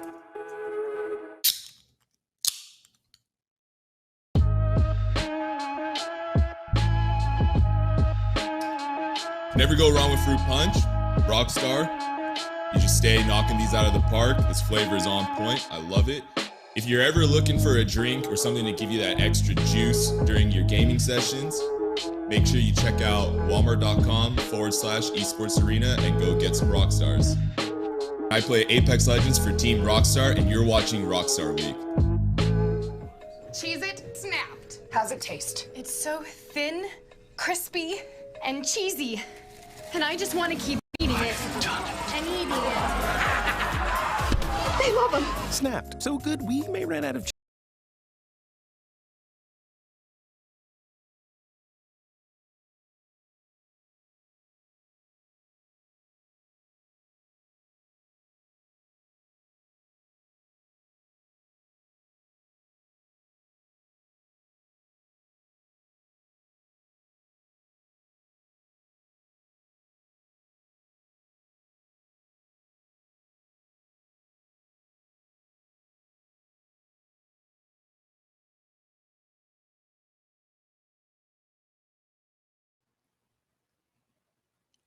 All right, we already heard it from Yeso there in game number 5. Pringles dropped the 30 bomb, get a huge game for them. Heading into the final game of the evening, game number 6, with something like with a performance like that, we need to actually take a look at the Mobile One leaderboard to see where they stand now, because a 30 bomb comes once in a blue moon, so that's huge for them. So let's go ahead and take a look at the Mobile One leaderboard to see if we still have Team Razor in the lead, and they do, like we said. If they have another solid game in game number 5, they've basically clinched it here. They have a 23-point lead over Team Pringles. And so if they get any points on the board, basically, Stella, it's going to be a first-point win for them, unless Team Pringles gets another 30 bomb. Yeah, so I want to point out that Team Pringles went from 9th place last match, or 2 matches ago, and last match, they went from 9th place to 2nd. That is huge. If they can pull that kind of energy again for this match, they might be able to contest Razor. But that's not counting Razor if they fight the way that they have been consistently. Yeah, let's take a look at the Mobile One high performance moment of game number 5. And this was just all about late game know-how and really being able to basically direct the flow of the lobby. And that's what Team Pringles were doing with their positioning, with how they were fighting up against all the squads that were coming in. They were applying pressure where they needed to make sure that they were the squads that were able to fight last. And that's what they did here to finish off the game.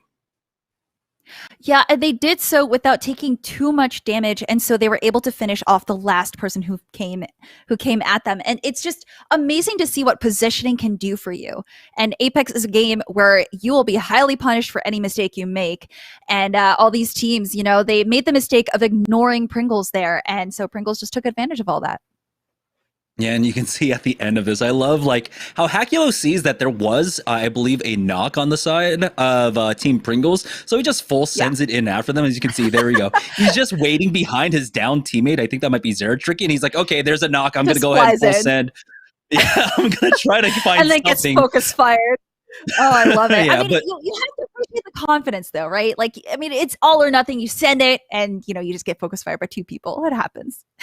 Yeah, but it's still a good discipline overall out from Hakulo there, as he's just playing around that knockdown shield. And that was an additional 2 points for them in terms of placement, going from 3rd to 2nd place. So just buying time, just waiting for Team Pringles to help you out just a little bit, getting rid of intel for you, does net them the additional 2 points, which actually puts them, helps them with their lead over Team Rockstar. So Team Razor, clear lead, 23 points over 2nd place, but it's Team Pringles and Team Rockstar now that are going to be fighting for 2nd place with some people that are still in contention. So don't count out some nobodies, Team Applejacks or Team Asuras. There's still a chance, but man, time is running out. It's game number 6, the final one of the evening. I'm so excited. Sounds like we are ready for game number 6. So let's go ahead and head on to World's Edge for the final game of the evening.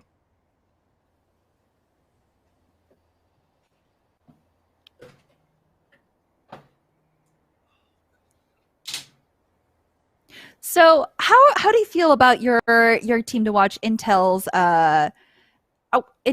performance so far? I know you also like Asuras, but how do you feel about Intel and how they're doing right now? It was definitely a good sight. It was just very unfortunate for them that they were on the congested. Oh boy! Oh no! No! Team Pringles. Oh, they've been having this 50-50 all night long, and this time around they're going to be playing on the back foot. I believe it was the first 50-50 of the day. Did not work out in their favor, but now they've lost out on Presley. Here's Splash, though. They found themselves in a 50-50 as well, as Brandon gets the knock onto turns, and there's no time for this Rev Octane squad to get going. This is off the rip, and Gibby has basically nothing left. Almost get the one clip there with the Volt, but now all he's left with is the Re 45, has the armor swap to work off of, and here comes Malice Mamba on the lurk. Gets the crack onto one, but the full peek out. Land will be able to get the knock onto him, and so now Splash fighting into a 1v3, and we were hoping to see more out of them. They were doing a great job in the last game of taking fight after fight, but it's going to be Airstream Esports to finish them off. Oh man, that was unfortunate. I thought they had the upper hand there, but they just could not pull that off with 2 just peeking them at once. Now here's Team Razor. We're going to see them taking trials earlier. And so they learned their lesson from game number 4. Do not let anyone else steal this loot away from you. And they go full 3-man with 2 minutes left to go ahead and take out all of these prowlers. Here comes Asurus with a third party, though. This is actually a fast third party coming out from Tree. They get the knock onto Gordo. So Asurus know what's on the line here, and they need a big final game to try and catch up and maybe steal away second place. Yeah, Nano with that, with the Volt, though. Oh my goodness, that they stood no chance there. Oh, looks like Intel is riding right around the edge. I think they want to try and third party this. Looks like they are full sending. Ooh, we're going to see yet another fight here. A jump pad into the nades now with the scans as well. Counter nades out from the other side to slow things down, but that's a huge thermite connect, and they're just stuck inside the stairwell here as Verholst drops down. Beast of the Hunt has been popped on the other side as Verholst has been cracked, but Dupe and Skittles are still alive and healthy. Aj getting the knock onto Verholst here as Team Intel trying to go for the fast res, and they somehow allow him to do it. Does the re-knock come in? No, Verholst survives for now as the nades come out from Dupe here, falling back, trying to get the nade knock onto one of them as he gets flanked from Nano from behind. Dupe will fall, and so this comes down to a 2v3 in favor of Asurus on the other side here. We'll see if they press the issue, dropping down, and now they still have to clear this score. Things not looking good for Intel, but that's some good initial damage as Aj gets another knock onto them. Verholst is the only one remaining, and Asurus will be able to survive. They are now the kill leaders and will walk away with about 6 kill points. Applejacks, they'll find themselves in a fight, I believe, up against Rockstar here, but not for long, as GNR come in. Oh man, that was up in the air for either of them, but getting stuck on the door was just an unfortunate play right there. Get a good idea of where this ring is going. Oh, it's a geyser ring. Okay. Seems like a lot of teams are really trying to get early KP so they can try and secure that endgame placement, especially since this is game 6. Pop-Tart's going for that Valkyrie redeploy to take this position, so they think this one's actually going to pull away from Geyser. And you can see Exile already setting up for his squad, getting all the barrels down to make sure no one else pushes that roof for them. Do they know that there's a squad underneath them? It's the trouble of not running that Bloodhound, so they won't have that scan to allow them to know that GNR are actually right below them. This could be an interesting fight since, they do have the knowledge and now they are aware that there is a team underneath them, but they have a caustic, so they might be able to take this fight pretty easily. Yep. We'll see as Rockstar themselves find themselves in a fight. They didn't have to move far as this ring continues to pull down to Lava City. Good thermite connect out from Kimchi Lee, and it's all about roof control for them. Defensive bombardment has been used. Kimchi Lee has to be careful. Gets tagged by one and he's slowed down, so he's disconnected from his squad. Strictly is on his ones, and he's got to be careful as now this squad is trying to push up.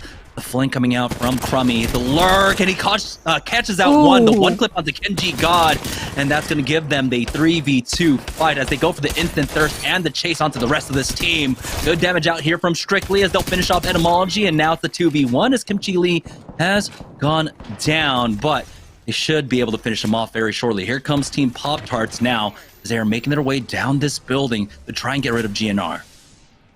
Looks like they have taken a little bit of damage, but we're able to heal that off. So it looks like no one's fully committing yet. They're not quite sure of everyone's positions and how many resources they have. So I think they're just taking this carefully. But they're going to end up wasting resources if they keep poking like this. Yeah, it's just clearing out floor by floor. The scan has gone down, and so there's a huge opportunity. 26-second window for Team Pop-Tarts, and that's going to be the go signal for them as Z Davis was trying to find something with that Arcstar, but looks like, they've got them the loop-the-loop, but it's a quick turnaround. Remix gets one clip by Z Davis here, and they'll poke out. Z Davis has to be careful. He's dropped down to about 20 HP, and so he'll just swap out positions with Lion and Exile. Will they be able to secure the thirst on to this downed member? The defensive bombardment has been used, and it looks like they're going to try and safely do so. Nades are coming in, but You're going to be able to juke those for the time being. No secure on the kill onto Remix quite yet, as another defensive bombardment goes down. I can't tell if that's a third party trying to come in. It looks like they are still below, just trying to find the right time to push them. But because they do have a caustic, they're not going to be able to do that quite well. They're going to have to take some damage. So it's whenever they're willing to sacrifice their white health and the stun. It looks like some nobodies are actually trying to contest this building for now. Protectable trying to clear out floor by floor. They've got confirmation. There's a caustic above, and it's going to be difficult to push into the elevator shaft that way. And we know that GNR are still here. I believe they're currently as a duo right now.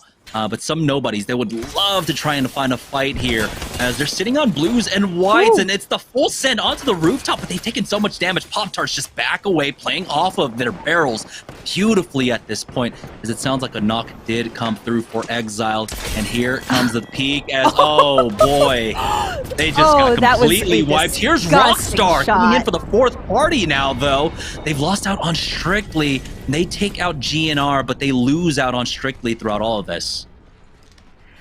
How many teams can fit into one building? You know, that's got to be one of those like textbook trick questions, right? I mean, when you're tiny limited, I think there's going to be find a way. Yeah, I think there's going to be a fifth party in here. I mean, they have been making so much noise. No one has been able to escape this building yet. And now we're seeing at least 2 to 3 teams here contesting for this one spot. SJR now are the team on the roof, I believe, as Exile is just resetting up the barrels for his squad, making sure that they have the defenses set up, they have the positions to just fall back on again. A lot of nades have been used by Pop-Tarts. I'm surprised they still have so many nades, as SJR are looking for an entryway in, but Pop-Tarts have proven they can hold it down, and so we'll see if SJR try to continue push down on them. Yeah, Pop-Tarts has to be careful about their resource management, though. I think they might be running a little bit low. They can only restock off the dead bodies for so long. To be fair, there are plenty of bodies around, though, because there's been so much fighting here. But yeah, it's about getting to those bodies. A lot of them are on the first floor at this point. You can see Rice Krispies. They went for a run by, just a few missiles to say hello, and then ding dong ditch, and they just back away from this one. Yeah, at this point, I think people want to try and play a little bit more carefully, especially if you already have KP. There's no need for you to try and rush in when you know that there are several teams in one area and they could just all turn and shoot at you. Yeah, you can see all the teams now starting to take position over here at Lava City. I believe we have the SeriesE there, Rice Krispies.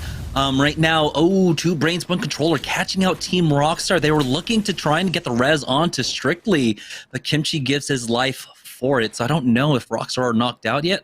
It seems like he might actually be done. We'll find out in just a moment as we hop around from team to team. Rice Krispie treats on the other side of Lava City, and it looks like they have the rooftop superiority, so that's good. They're able to push teams off and keep that rooftop to themselves.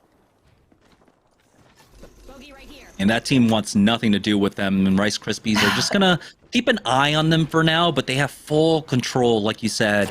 Rooftop supremacy for them. They'll be able to get the extra replicator mats and replicate if they need additional heals and such. You can see it's right there along with the beacon, so Lightstar Joe can pick that up for them once this ring finishes closing. Here's 2 Brains, 1 Control. They got Bill Rambo coming in for them at this point as Tech gets the kill onto Decoys, and Einol's going down. Rambo will ultimately fall there, but 2 Brains, 1 Controller have enough to survive. Gold bag res to get the Rambo back into things.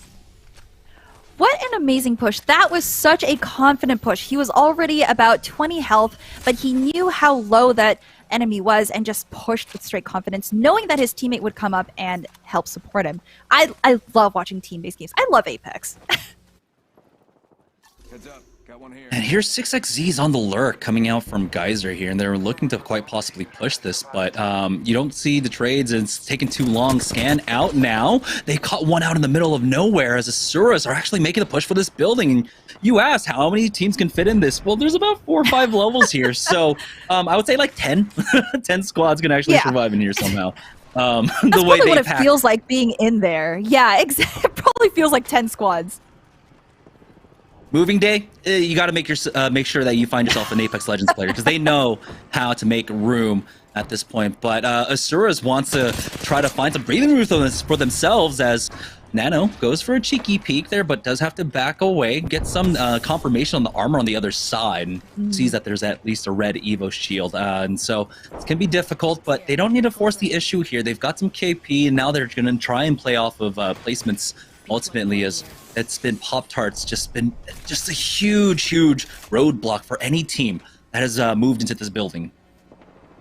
Yeah, Pop-Tarts has shown that they own this building and that no one can really touch them inside of that second floor that they're on. And once the circle moves, well, I guess we'll have to see if they can stay there or if they need to leave, because they've made a pretty good they've stocked up pretty well in here. Yeah, the presence of Pop-Tarts here in this building, it's been worse than like having an HOA. They've been just continually able to SWAT teams away left and right. The presence of that of the barrels coming out from Exile is a constant threat, and no teams have been able to kind of dislodge them from this position. So Pop-Tarts are doing an amazing job. You can see the ring continuing to pull over here. And so now it comes down to ring number 5. Is it going to favor them, or will it pull up to the northwest over by that choke by Geyser? Yeah, I'm hoping Pop-Tarts can get into a few more fights. I'm not sure how much KP they have right now. Even though they are holding this building pretty well, they still need some extra KP going into the last fight. Ooh, port right behind 6xZ's as they try to take the rooftop here, but Mittens takes a lot of damage, and he might go down.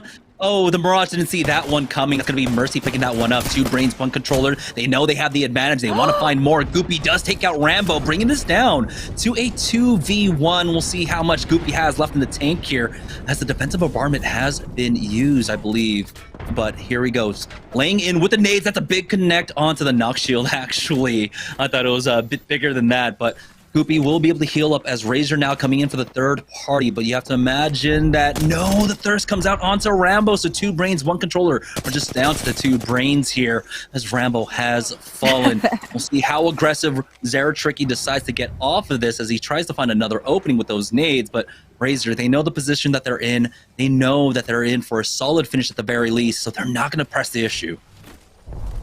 Yeah, I don't know if Team Razor has any KP right now. Looking at Zeratricky, I don't see anything. So they might want to try to go for endgame KP when everyone is in one spot. So that might work for them since they do hold such a big lead. Oh, looks like they may have caught a team out, actually. Yeah, that team is just stuck there. There's nowhere for them to go other than down and into the ring. And so Razor just need to bide their time. They don't need to do anything at all. Forcing out that bubble, waiting out the cooldown on that, and then they could go for the repush, and that's exactly what they're doing. Aculo now pushing up. It's going to be Team Pringles on the other side, and that's exactly who you want to take out here.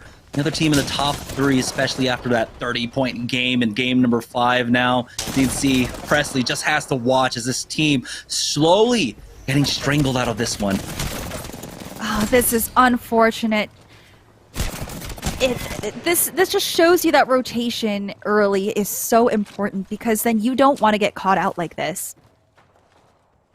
That allows Razor to get into this ring for free. So the zone will go ahead and start pulling away from the north, coming back down to the south. A lot of playable positions. You got the mini egg here. You got the train station along with that 5-story medical building to the northeast that we saw Pop-Tarts in. So things can slow down for sure here, as there's plenty of playable terrain and buildings for all of the squads remaining in this server right now. With 8 squads remaining, 22 players left, I believe there should be 2 duos still alive. 2 brains, 1 controller. Haven't been able to get Rambo back into this game quite yet. We do have a fight going on as Aftermath now are pushing this building. Yeah, Aftermath with the Bloodhound knowledge know that there's at least 2. Oh, and they might be able to get this finish here. Was he shooting his teammate? I'm not entirely sure what happened there. When there are mirages on the field, sometimes you get a little bit carried away. You just want to shoot everything to make sure it's all gone. So I understand. I'm actually just making justifications for myself because that's what I do all the time. In the middle of fights, I'll just start shooting my teammates just in case. You never know. Maybe they, buffed Mirage to be, to be able to play like Spy from Team Fortress 2.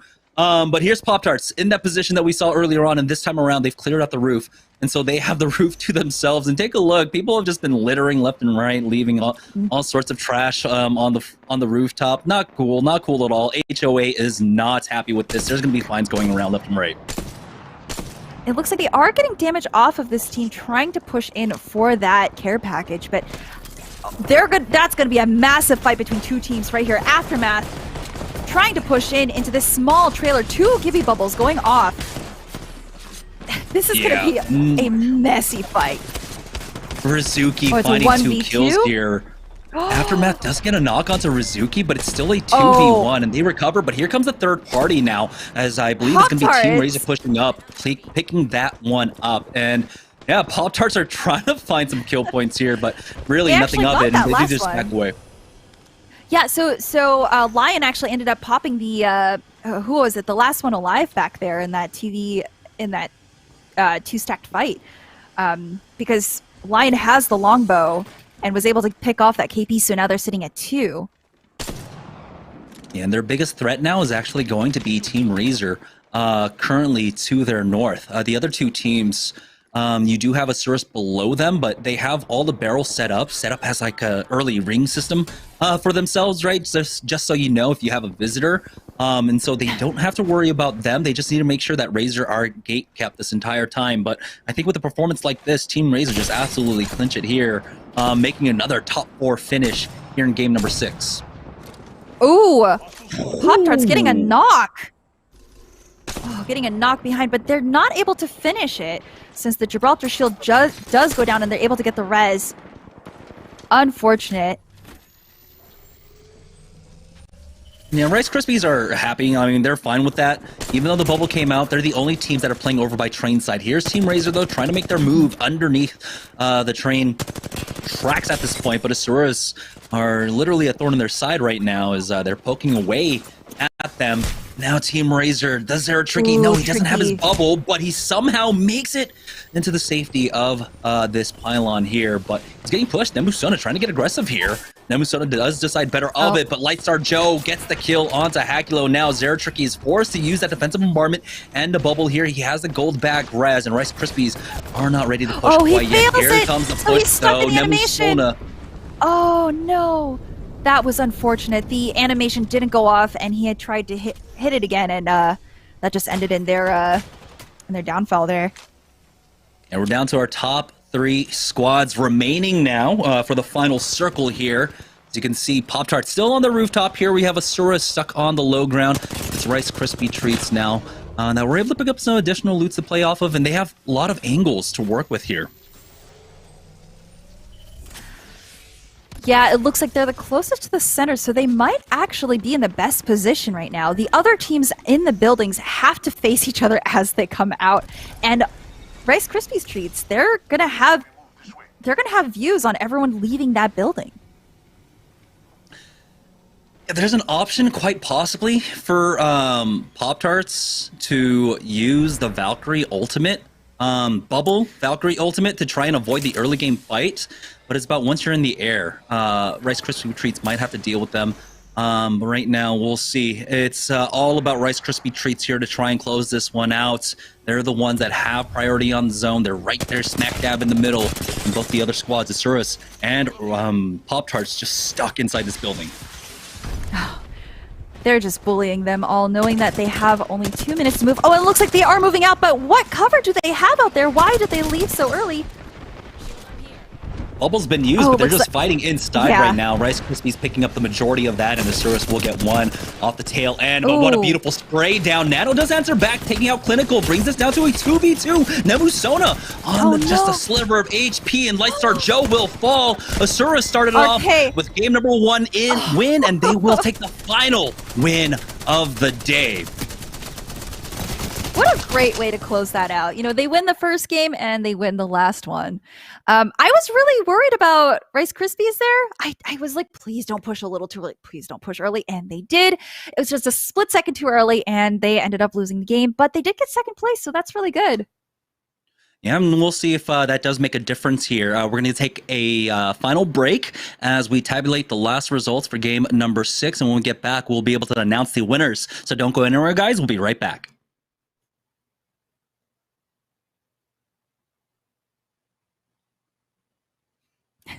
I've been playing Apex Legends since the very beginning. What got me into it was I saw a bunch of streamers playing a brand new Battle Royale. It looked fast-paced, looked like a lot of fun, and I was looking for a new game to play anyways. So it was a really easy choice for me at the time. Someone here is Kimchi Lee takes that turtle. He's got the death totem if he wants to drop that, but he doesn't even need it. The Prowler doing so much damage for him. The legend that I most usually play is Pathfinder. I may play Gibraltar in comp, but that is a strictly business-only relationship. I really don't like playing him outside of comp.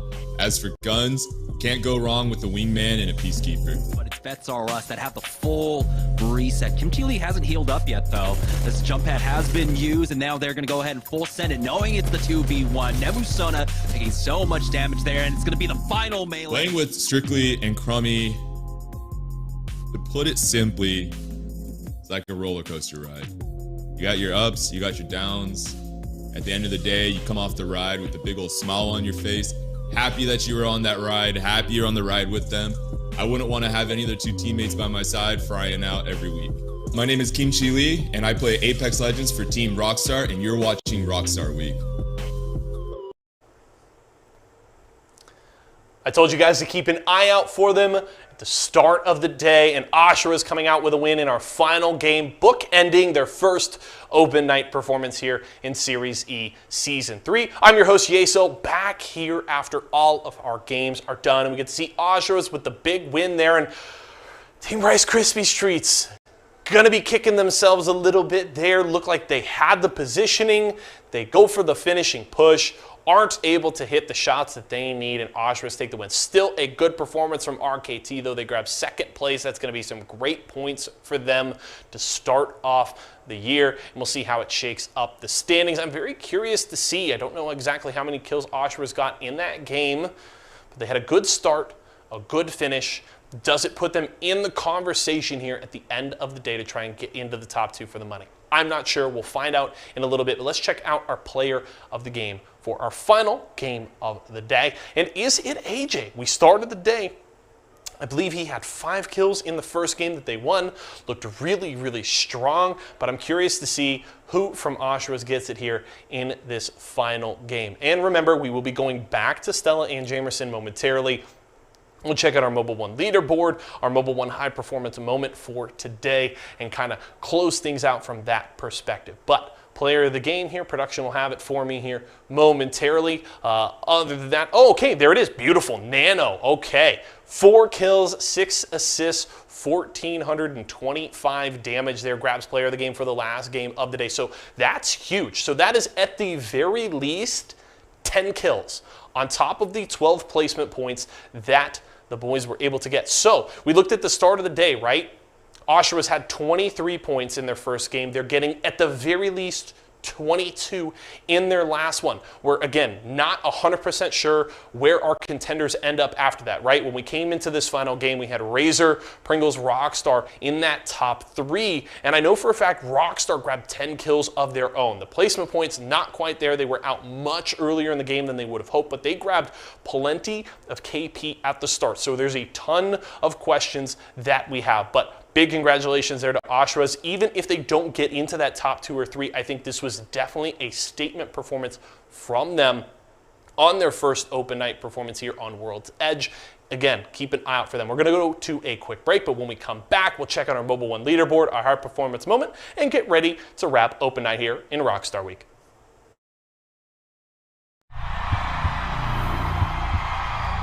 I wasn't born in the spotlight. Nah. Had to grind and shine like a star on a hot night.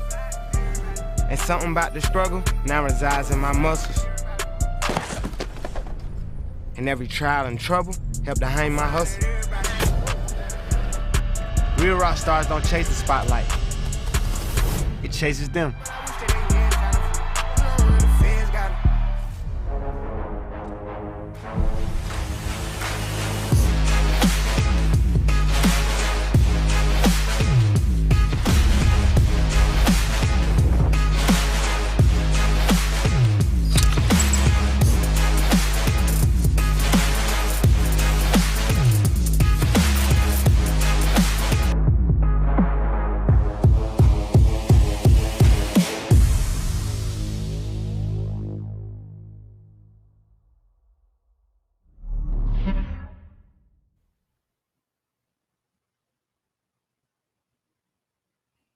There we go. All right, welcome back, guys, to Series E. The results have been tabulated, so let's go ahead and take a look at the Mobile One leaderboard. Razor with another top finish there to close out the day. Well, Asurus was the one to take the win, but was it enough? And no, narrowly Asurus miss out in top 2 by 2 points. And so Team Razor walk away with the win today, and Team Rockstar come in second place.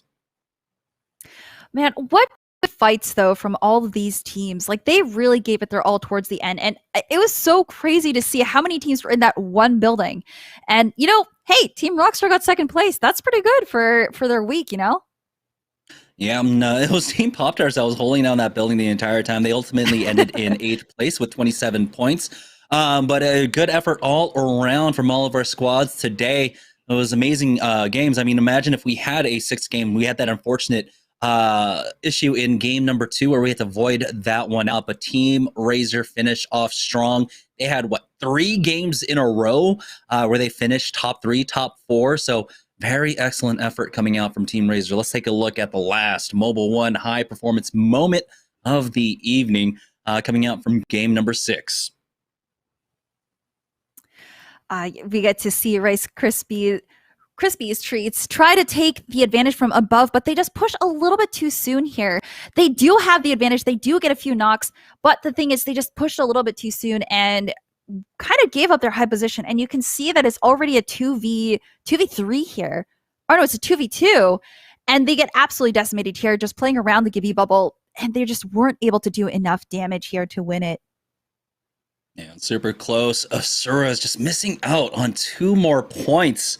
I think the 2 kills, I think Rice Krispie Treats were able to actually take out 2 kills from Pop-Tarts, and that kind of would have been the difference maker. So ultimately, Asurus missed out on that, even though they ended up clutching it out and getting the win there. Still, really great finish for them. You know, something, I don't know what happened in the 4 or 3 games preceding this, where ultimately I think they only had like 6 points overall in the last 3 games. But if they can shore that up, show up some with some more consistency, they're definitely a team that we're going to have to keep an eye out for throughout the rest of Series E. That's going to do it for us, though. Thank you, Stella, so much for joining in on all the actions. We're going to go ahead and send it over to Yeso to close out the night.